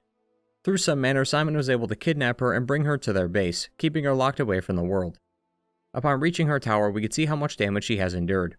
It's a truly awful sight, so bad that words can't even describe it. Sophia was a listener, someone who could listen to the ergo, and was even able to turn back time. Simon used these unique abilities of hers to further his own personal goals at the cost of her well-being. The pain seems to have literally split her soul and body in half as she's able to communicate with us in her spirit form until this moment. All she wants now is a peaceful end, an end to the pain and the torment. It's an interesting moral question. Is it truly worth preserving life no matter the cost, or is it better to just grant them this final wish despite that? Granting them this wish so that they at least end their life on their terms and are able to make their own choices. And so Pinocchio was given the choice of keeping her alive or letting her go in peace, although she will soon die after anyway. The other reoccurring character here is Arlecchino. It seems like after his bout with Leia and Pinocchio, he managed to find his way here. He mentions interrogating an alchemist, so it seems like he managed to find a way to get his limbs back and head here, but he clearly didn't get that far. He was able to call us through the ergo waves thanks to the power of ergo being strong here. He's also been using some of Sophia's power for himself. The final hurdle before Simon is Laxasia. Laxasia's story is quite the interesting one. She was known as Sister Adriana, but became Laxasia after taking the elixir. All game long we've seen the elixir trials, but Laxasia is the first complete being. Returning to that weapon from earlier, the complete one would serve as the protector of the alchemists and wield lightning. That is Laxasia, and this is her weapon. What's incredibly ironic is that while by definition she was complete, she wasn't a truly complete being, not by Simon's definition anyway. She was to be emotionless in a sense, a guardian of the alchemists and nothing more, a stalwart protector of their faith, but she was compromised by the most emotional feeling one can experience. love. She had a deep love for Simon that went far beyond their faith. She was not a guardian of the alchemist, she was a guardian of Simon. The amulet you buy with her boss soul even says that she wanted to be Simon's sword and shield. Really goes to show how trying to make humanity emotionless is impossible, something our villain seems to not understand. Once Pinocchio approaches the summit, he'll finally meet with Simon. When Pinocchio sees him, he's already transformed, ready for his ascension. And then once his second phase hits, he touches the hand of God, just like the Anguish Guardian did, and becomes an awakened god. Simon's deeds need not be repeated, as his actions are at the core of Lies of P's major conflicts. But what does Simon really want? What purpose does godhood serve to him? Well, as outlined by some items and notes in-game, Simon was originally named Pistris. Simon's journals say that a father is like God to a son. Simon's father was an extraordinary man, someone who he looked up to, but in some ways his father was a god. He created Simon and gave him the ability to read minds, but Simon's father deemed him a failure. Being abandoned by God for being a failure, he felt useless, so he wanted to create a world without lies. A world where no one betrays you and there is only truth. So Simon's plan is to leave behind this feeble fleshy body of his and be reformed as the god who was torn apart, the one who granted immortality to those ancient humans so many years ago. Simon's world without lies, while rather apt, actually makes perfect sense. A world without lies is a world without free will, a world without the ability to choose, a world in which everyone is controlled. Simon seeks to kneecap humanity by forbidding lies. Humans would be no better than the puppets under the Grand Covenant. They would be forced into a way of life, forced to say the truth. While that may make for a more well-rounded society, consider all the choices we made that required lying. Belle, Julian, and the Weeping Woman, all of them were looking for comfort. In Simon's world, we'd have to tell the truth, but Pinocchio could lie and give them peace. Lying was never meant to be seen as a bad thing, a cheap tactic to get ahead, because lying isn't evil, it's human. And this discussion of humanity and what constitutes something as human leads us directly to our final boss, Geppetto. For see, after beating Simon, Pinocchio finds Geppetto, who asks him to give up his P organ. This choice leads into the endings of Lies of P. All throughout the game, Pinocchio has been given the opportunity to develop his humanity. This comes from most interactions such as listening to music and making decisions. You'll know you're on the right path when you see a prompt like this on screen. Choosing to give Geppetto Pinocchio's heart kills him as he rips it out of his chest. Geppetto then places the heart into another puppet, and out pops Carlo. While a rather surprise twist, Romeo had warned Pinocchio of this earlier by conducting a play that explicitly shows this moment. Which is further evidence Romeo only had good intentions, but Pinocchio was unwilling to see the other side and simply obeyed Geppetto. While Geppetto, for his part, has finally gotten his son back, Pinocchio to him was just seen as a means to an end. This is why many assume Geppetto caused the puppet frenzy, and the final scene of the DLC helps corroborate the theory. The P organ, aka the heart of Pinocchio, was too weak. That's why Geppetto failed the first time around. That's why he would make Pinocchio, implanting the P organ inside of him successfully. It's believed that Geppetto activated the puppet frenzy to both stop the alchemist and so that Pinocchio could defeat the puppets and the alchemist and gather their ergo. The ergo would then be siphoned into the P organ so that it would be ready and prepared by the time he gets here. Afterwards, Carlo and Geppetto are seen leaving Hotel Krat, ready for their new life together. But as the cutscene ends, we see the bodies of the hotel's residents, implying that Geppetto had Carlo kill them. He's even replaced them with puppet versions that will accompany Carlo in the hotel and will stay with you until you begin New Game Plus. If you gather enough humanity, you can choose to refuse, which forces Pinocchio to face off against that first puppet that was supposed to be Carlo, with Geppetto controlling it from the ledge above, clearly disappointed in Pinocchio's actions. And now I can think of no better time than to bring up Pinocchio himself. Lying, and by extension choices in general, are a core part of Lies of P. It's not just meant to be a nice nod to the original tale, with Pinocchio's nose getting larger the more he lies. It's a representation of Pinocchio's humanity, something a puppet should not have. It's probably pretty obvious by now, but Lies of P's Grand Covenant is inspired by Isaac Asimov's laws of robotics, the 3 laws that every robot must follow. Asimov used these laws in his collection book I, Robot. The book demonstrates the flaws of the system, and often provokes questions of morality. In the first tale, Robbie, a young girl named Gloria, bonds with a robot named Robbie. Her parents are worried that Gloria is not interacting with people or going outside as often, as she'd rather be home with Robbie. The parents then send Robbie away, but they tell Gloria that Robbie had actually ran away. They'd hoped that this would change her mind on Robbie by changing her environment. To try and take her mind off it, they took a vacation in New York City. While the parents wanted this to be a nice getaway, Gloria assumed that they only came here to work with the detectives so that they could track down Robbie. Their last plan was to visit a robot manufacturing plant, as the mother assumed that Gloria only acts like this because she sees Robbie as a human. If she were to see the inner workings of the robots, then she would feel differently. Well, guess who happens to be at the plant when they arrive? After having been separated for so long, both Gloria and Robbie happily embrace one another. In the next story runaround, a robot has to deal with a conflict involving the laws. Two men, Mike and Donovan, were wondering where the robot Speedy was. They send Speedy to collect a chemical known as selenium. The issue is that he's been looping his programming route for the past few hours. See, the issue is that there is a danger near the center of where the selenium is. The second law of robotics is to obey orders given by the humans. But Law 3 is for a robot to protect its own existence, as long as it doesn't conflict with the previous laws. Since Speedy wasn't demanded, more so casually asked, he activates Law 3 and leaves the pit of selenium for fear of danger, only to return thanks to Law 2 as he was given a command he must complete. This is why he was walking in a loop, as his internal computer was switching between Law 2 and 3 in regards to priority. This is just two of the many stories in the collection, and while each one has its own unique story, they all attempt to challenge views and ideas regarding robots. Whether that be the relationship between a robot and a human, or how the laws can sometimes create some undesired outcomes. In this way, the Grand Covenant and the laws of robotics are one and the same. The laws of robotics were designed to separate humans from the robots. It was a set of laws that binded only the robots, and even then, the book was showing the flexibility of its laws. The Grand Covenant is no different. It wants to bind puppets to a common set of laws. But puppets were able to express themselves outside the laws of the Covenant, and we could see the result in-game. Julian wanted to fall in love with his puppet wife Melody, but was ridiculed for thinking a puppet could love a human. But if you return to her body later, you could find writing behind her which shows that she presumably awoke her ego, and also shared the same thoughts as Julian. Speaking of egos, a puppet in the Barren Swamp also awoke its ego. You can emote in front of him, which shows him various emotions a human can feel, emotions he immediately understands. Both butlers, Polendina and Puccinella, also awoke their egos. Puccinella did many years ago back when Vanini was a boy, and Polendina also did some time ago, and has now developed feelings for Lady Antonia. He asks if a puppet can fall in love, and you can use your experience with Julian as proof. Lady Antonia is likely to die from her petrification disease, and Polendina asks for any assistance on the matter. You're able to give her an antidote, but it's unlikely that she'll fully recover, and most of it will make the limited time she has left now painful. She dies by the end of the game, which causes Polendina to reset his memories. He's willing to go back to a mindless puppet because he cannot bear the thought of dealing with her death. Polendina is experiencing his first feeling of grief, and it's too much for him to bear. Romeo and Rosa both saw Pinocchio and Carlo as their friends, and having friends isn't something a puppet would do. The scrapped watchman also experienced the joys of friendship. He was designed by Vanini, but was discarded due to its design and a few malfunctions. It was then left behind and abandoned, but kids from the slums started calling it Murphy.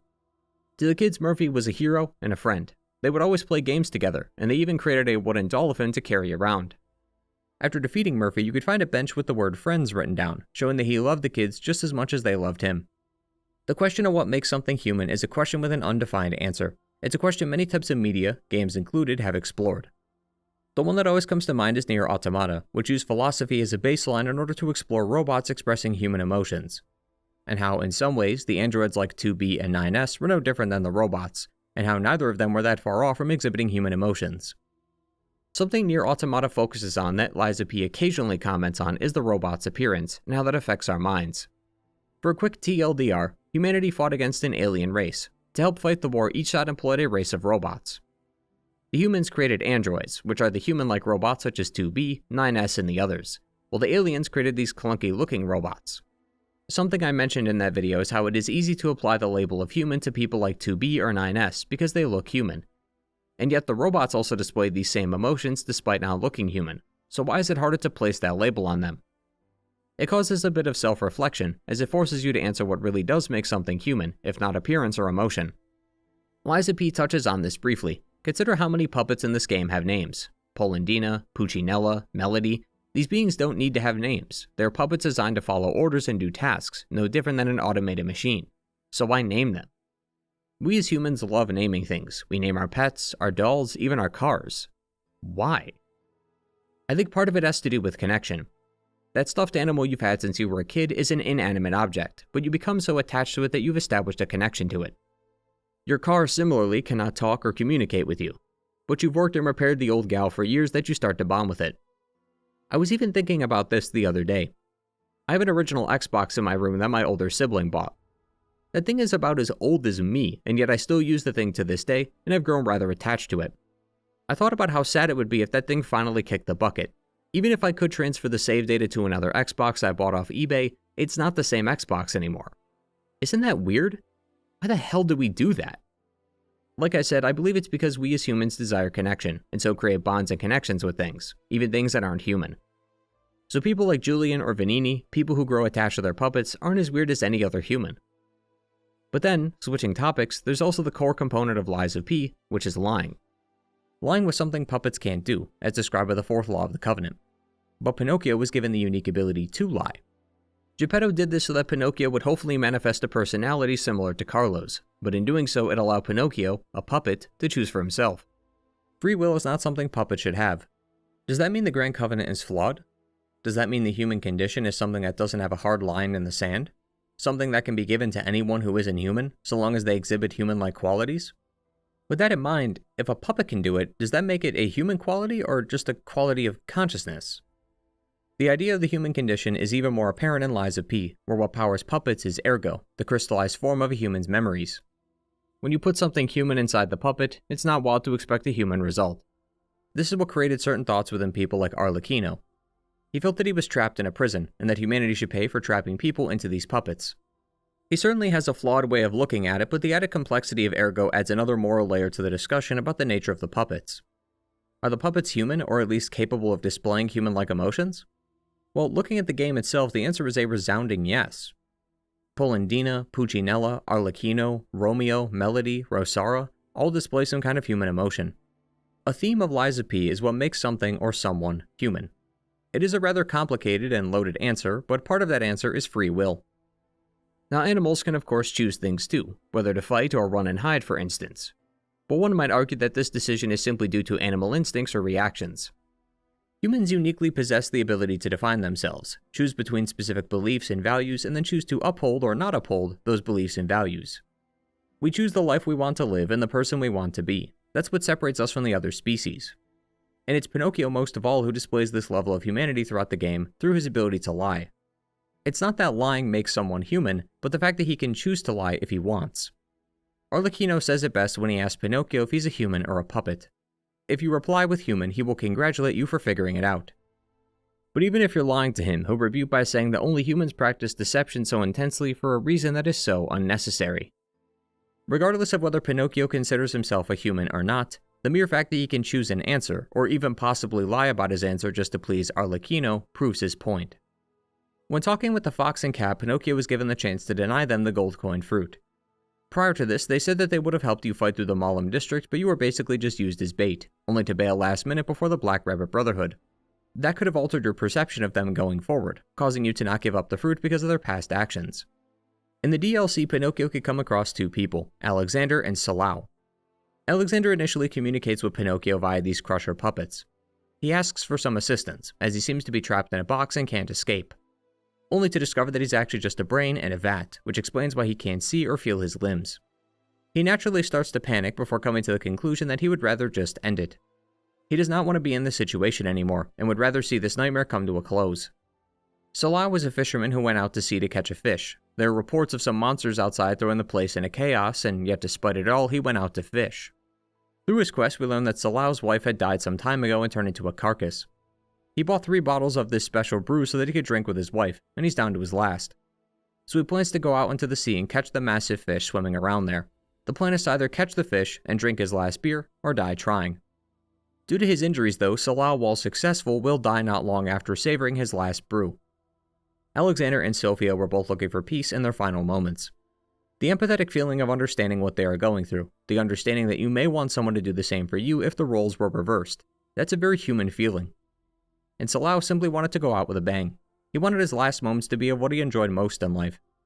He honored his wife and taught one of the younger fishermen some valuable lessons. He made most of the time he had left, and now he could spend the rest of his life with his wife again. These emotions and decisions are something only a human can understand. When given a choice, we as humans have the remarkable ability to choose what to say or do. We can tell the truth, lie, or simply say nothing. All of these are choices we are given as a result of having free will. Geppetto's problem is twofold. If he wanted a subservient son, he shouldn't have given Pinocchio free will. and even though he did, he should have probably started repairing the wounds he gave Carlo by being a good father. A lesson will continue to be a lesson until it is learned, as they say. He never came to terms with his neglect of Carlo, and instead continued to push Pinocchio away, causing the same problem to occur. All he saw in him was a puppet, a device that would only be used to house Carlo for a time until the P organ was ready. What's most depressing about this ending is the final scene. The nameless puppet knocks Pinocchio to the ground and goes in for the killing blow. Geppetto steps in once he realizes what's happening and takes the blow instead. The piercing hatred amulet says, quote, "It's unknown whether the nameless puppet had an ego. This is because multiple cores holding the concentrated ergo were used to boost its firepower. If this puppet could only feel one emotion, it would be hatred." Despite being posed as a maybe, I firmly believe that the nameless puppet did have an ego. It specifically targeted Carlo's heart because it knew what its purpose was meant to be. While Pinocchio was to be a vessel for this puppet, the nameless puppet was to serve as Geppetto's son forever. Its will would be binded, and it would be forced to obey his commands. This is metaphorically shown to us during the boss fight. Geppetto controls the puppet with strings in the first phase, but those strings get cut in the second phase. The puppet could choose for itself, and it chose to strike the heart, because it knows what its fate was. If you didn't get enough humanity after this, Geppetto will still resent you for being a puppet. But with enough humanity, Pinocchio can be seen crying, truly showing us that he has become a real boy, and he is no longer a puppet. He still loved Geppetto even after everything, and in his final moments, Geppetto realized his mistake. He had seen Pinocchio as a puppet, a vessel for Carlo. Whereas if he had looked harder, he would have realized that Carlo was already there. Afterwards, if you gave Sophie a piece, Pinocchio could be seen taking his ergo and implanting it into the doll. This, like Carlo to Pinocchio, gives Sophie another chance at life, now through the body of a puppet. Pinocchio passes out during this scene, likely because he removes the ergo from his mechanical heart he still possesses, with Sophia holding him in a rather specific position. The pose here is eerily similar to the Saintess of Mercy statue in the Grand Exhibition, which itself is referencing the Pietà. The statue depicts the Virgin Mary carrying Jesus, while in Lies of P it's a Saintess holding a puppet. The Pietà was meant to show the moment the Virgin Mary took Jesus down from the cross. This would then presumably be followed by the burying of Jesus and his subsequent resurrection. I like to think this is a reference to Pinocchio's death as a puppet and subsequent resurrection as a human. As for the first time, an ergo puppet was not only able to contain within it an ego that has awoken, but completely alter its makeup by transforming itself into a human. But the ramifications of this outcome, and Pinocchio and Sophia's potential future, for the time being, remain unclear. But this brings us to the end of Lies of P. Now before we head out for the day, I'd be remiss if I didn't bring up the source material. Lies of P didn't magically craft its story from nothing after all. It came from Carlo Collodi's The Adventures of Pinocchio, released in 1883. While the events of both media differ wildly, as you may expect, most of its characters can be traced back to the original source material. The first reference in game can be found in the author's name. Carlo connects to our Carlo, and while Collodi is not a direct reference, Collodi is just the author's pen name, with his real name being Lorenzini. Lorenzini was also the name of the villain in the 1996 film adaptation. But as the title suggests, the short story details the events of a marionette named Pinocchio. He is initially found by a carpenter named Mastro Antonio, who then gives the piece of talking wood that is Pinocchio to Geppetto. Geppetto also carries another reference with him, as his nickname is Polendina, although he doesn't prefer to be called that. Geppetto then immediately starts to bond with Pinocchio, calling him son, while addressing himself as Pinocchio's father. The theme of the story is one of honesty, bravery, and respect, as all of these make you a better person. The story uses Pinocchio's nose as a way to highlight his constant dishonesty. It's quite a well-known fact that Pinocchio's nose will grow when he lies. This is something Lies of P utilizes, as the painting of Carlo will grow a large nose the more humanity he has. And you can even see Pinocchio's own nose grow through his shadow if you catch the light at the right angle. Pinocchio in the original story is quite a mischievous little boy. The moment he is able to, he runs away from home. Geppetto catches up to him, scolding him for being a bad boy. But many onlookers saw the incident as Geppetto being abusive towards Pinocchio. A policeman noticed this scuffle between them and had Geppetto arrested.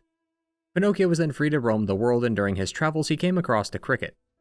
The cricket is only referred to as the talking cricket. The name Jiminy likely stems from the Disney film's character, Jiminy Cricket. The cricket stressed the importance of being a good person, and how he should go to school and get an education, whereas Pinocchio simply wanted to slack off and enjoy life. Pinocchio then proceeds to throw a hammer at him and kill him, which might explain why Jiminy is damaged when we first find him. As the day goes on though, Pinocchio realizes his mistake. He was starving as he hadn't had anything to eat all day, and he had realized that had he had stayed home with Geppetto, he likely would have had food for him. But by the end of the night, he did manage to find Geppetto, who welcomed him back home. Geppetto truly is a good father, a real contrast to Lies of P's Geppetto. he teaches him lots of good lessons and values. There's a sweet little moment after Pinocchio comes home where Geppetto and him talk about food and school. Pinocchio is a picky eater and won't eat the pears unless they're peeled, but Geppetto urges Pinocchio to eat them anyway, saying that one cannot be too fussy about food as you never know what life will have in store for you. Later they talk about school and how Pinocchio wants to get an education like the cricket insisted he do. But Geppetto is poor, so poor in fact that when Pinocchio requested an ABC book for school, Geppetto had to sell his coat to pay for it. While grateful, Pinocchio however immediately goes against the good wishes of Geppetto by selling this book for a few pennies so that he can attend the marionette theater. Here at the theater is where Pinocchio gets to meet a few other talking marionettes, specifically Harlequin, who doesn't have an in-game counterpart, along with Puccinella and Signora Rosara. When viewing the performance, the marionettes call out to Pinocchio, happy to see another wooden brother. The director is pissed to see his play ruined like this, and so he tries to grab Pinocchio and turn him into firewood. The director's name is Fire Eater, which in Italian would translate to Mengio Fuoco, similar to our puppet furnace. But Fire Eater felt sorry for Pinocchio after he heard him scream that he didn't want to die. He didn't want Pinocchio to be scared, and he would hate to see Pinocchio's father upset if he really did get him turned into firewood. So he let him off the hook, and even gave him 5 gold pieces to take home to Geppetto. On his way home though with the gold pieces and a smile filled with joy, he came across the cat and the fox. They talk about Pinocchio's newfound wealth. The duo had tried to con Pinocchio into giving up the gold. The fox claims to be lame as in having a limp, not boring, and the cat is said to be blind like our black cat Stalker. The fox and cat want to take him to the city of Simple Simons, claiming that they can turn his 5 gold into 2,000. Just outside the city is a blessed field called the Field of Wonders. If you dig a hole and bury a gold piece there, it will sprout into a gold coin tree. Pinocchio was convinced of this myth, and so headed off to the city with them. Along the way they stop for a bite to eat at the Red Lobster Inn. Yeah, they have a Red Lobster in this book. That's also where the inn in the Mollem district got its name. Pinocchio was then accosted by some bandits, who were the fox and cat in disguise. They threatened to kill Pinocchio and Geppetto if he didn't give up the gold, but he had shoved the gold into his mouth so they couldn't get it. Tried as they might, the fox and cat couldn't get Pinocchio to open his mouth, and their attempts to attack him would also fail. So the only solution they came up with was to hang him, so that his mouth would be open when he died. But before he could breathe his last, he was saved by a lady with blue hair. The Blue Fairy has quite a few helpers, one of which is a poodle named Medoro. But the Blue Fairy had enlisted her animals to save Pinocchio, but fearing he was already dead, she called 4 black rabbits who carry a coffin with them. Luckily, he pulls through but continuously lies to the Blue Fairy about the gold coins he carries. Despite the cricket and the fairy warning him of the cat and fox, he still continued to search for them, not knowing that they were his killers. They did eventually trick him into burying the gold to make the tree, and as expected, when he returned to see if it had sprouted gold, the duo was gone. Pinocchio immediately went to the city's courthouse to accuse them of thievery.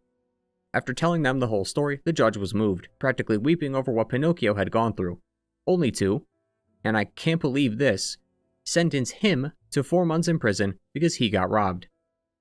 This next section also introduces some new characters that I believe are references, or at least would explain why the devs chose these stalker masks. The guard who takes away Pinocchio is a mastiff, which could explain the reasoning for the Atone's mask. And later when Pinocchio leaves jail, he's forced by a farmer to guard his henhouse from the weasels that want to eat his hens, which is likely where the devs got the inspiration for the robber weasel mask. This section with the farmer also highlights the importance of good deeds.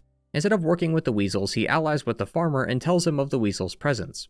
Because he obeyed and followed orders, the farmer thanked him and let him go free, likely earlier than he would have had he not helped, showing us that there is purpose in doing good deeds. He then asked the fairy to help him become a real boy, as he no longer wishes to be a marionette anymore, but to do that he has to do good deeds, not lie, and be a nice person. So to prove he's changed, he goes to school the very next day and continues his studies.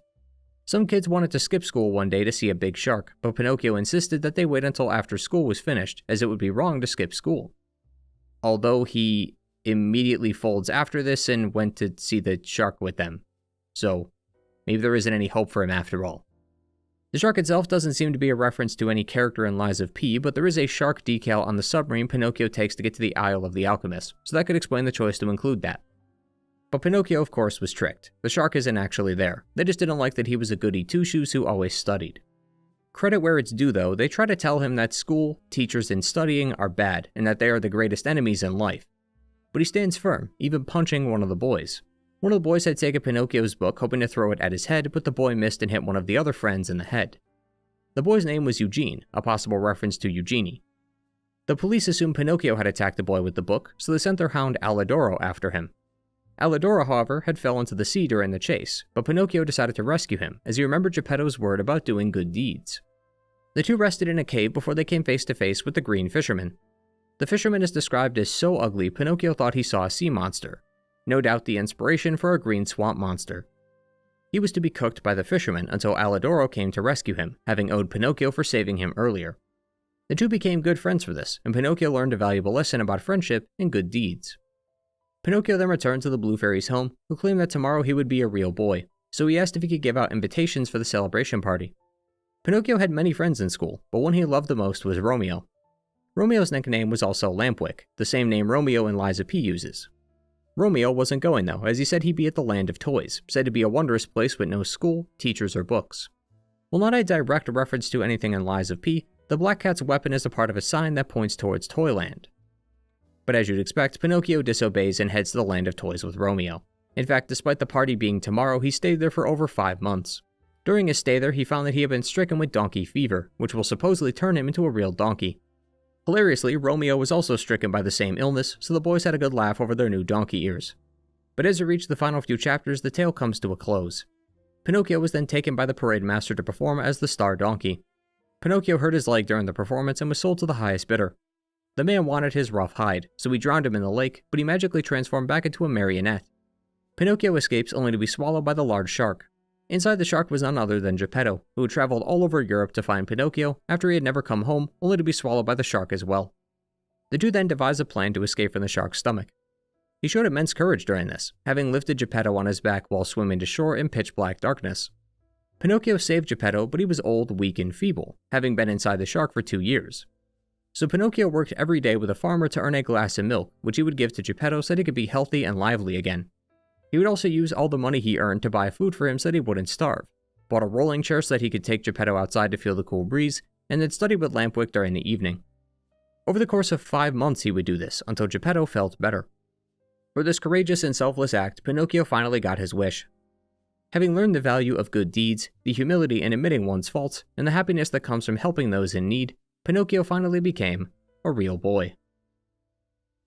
So that recap was a little bit longer than I hoped, but as you could probably tell, there was a reference in almost every chapter, and I wanted to make sure I hit them all.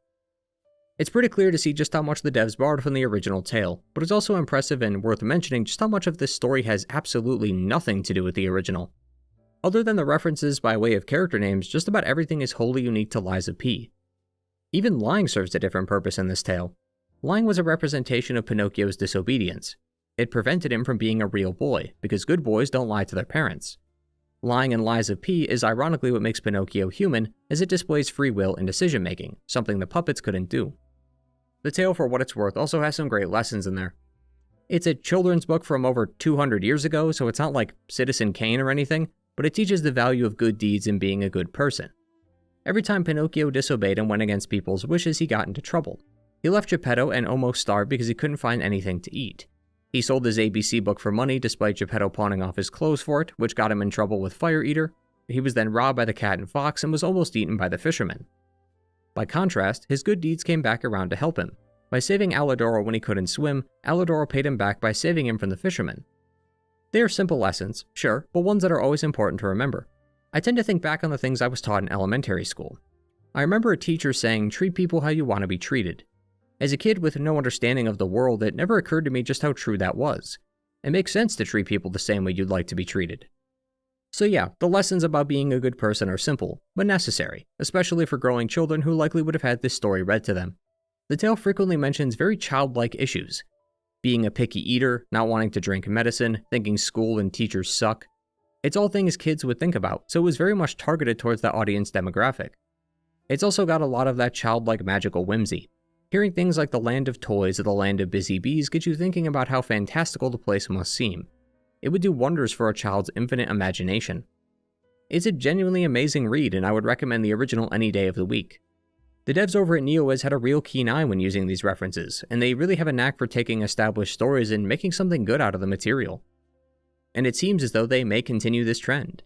Lies of P may be a reference to Pinocchio, but it's not the only fairy tale they referenced.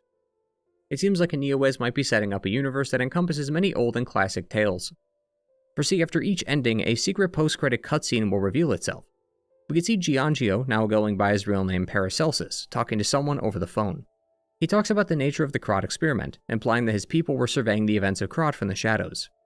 They seem to want beings of eternal life, and Pinocchio is one of them, having gone from puppet to human. A loading screen tells us that Paracelsus was an alchemist, but he eventually left the group, likely joining this new one we've just become acquainted to. Paracelsus and his group may also be the secret rulers of Krat. Guessing Arlecchino's riddles correctly rewards you with a Trinity key. The logo on the key is said to be the symbol of Krat's true masters. Their symbol is not at all related to the alchemist symbol, so this definitely belongs to another group. These keys unlock secret doors across Krat that talk about threes. 3 create 1. You who open the door be one with the great ones. They pass through the door. It's time to understand the meaning of the 3 pillars. Paracelsus was a real-life alchemist who believed in the Tria Prima, or 3 principles, which were sulfur, mercury, and salt. He believed that these elements contributed to all diseases, going even further by saying that these reference the human identity. Salt is the body, mercury is the spirit, and sulfur the soul. Those previous lines I quoted come from the first 2 rooms, while the last one mentions a metal angel.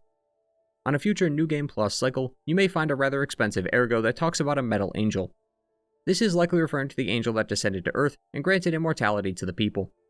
So with these connections in mind, Paracelsus and his organization seem to be interested in eternal life and this angel, similar to Simon, although likely for different reasons. Paracelsus also says that he's looking into their next key, a girl by the name of Dorothy, the very same Dorothy from The Wizard of Oz. Her iconic red shoes are the only things seen in the cutscene, so we don't have too much info on her just yet, but news of a sequel was confirmed by Neowiz, so it'll likely involve her. They've also taken from another tale by introducing Dorian Gray. Dorian Gray was a painter, the same painter who painted Carlo's portrait. Dorian is a character from the tale The Picture of Dorian Gray. It's a bit of a long story, and I won't recap this in its entirety, but Dorian sells his soul in exchange for eternal life. All the aging, emotions, and damage to his body would go to the painting instead of him. Over time, the painting becomes unrecognizable. Lots of people die during the process, and Dorian himself will die after he attacks the painting. He led a very hedonistic lifestyle during the book on account of him not aging, and many of his terrible actions came back to haunt him. Dorian in Lies of P seems to have suffered a similar fate, although his death is shrouded in mystery. It seems like Neowiz wants to add more of these tales in the future, with Dorothy and the Wizard of Oz being our next big story. How this will tie into Lies of P, if it even does at all though, is something we don't fully understand yet, but in time I'm sure we'll have more details. I for one though was more interested in simply hopping back into Lies of P again. If you were to ask me if I liked the game, I'd say it's fantastic. From its incredible gameplay to gut-wrenching story, it's quickly become my favorite Souls-like on the market. And I can say with complete honesty that that statement is not a lie. Thanks for watching. Thank you all for watching today, and I hope you enjoyed. I said in a community post that this was one of 2 highly requested videos from you all, and I'm sure it won't be too hard to guess the other. It's also related to the French, which is a weird connection these 2 games share. That video will hopefully be out next, and apologies for the long wait on that one. I got tied up with other games. As always, like the video if you enjoy, and subscribe if you're new. Thank you to my returning viewers for coming back to another video, and to the patrons who continue to support the work I do. Take care everyone. Goodbye.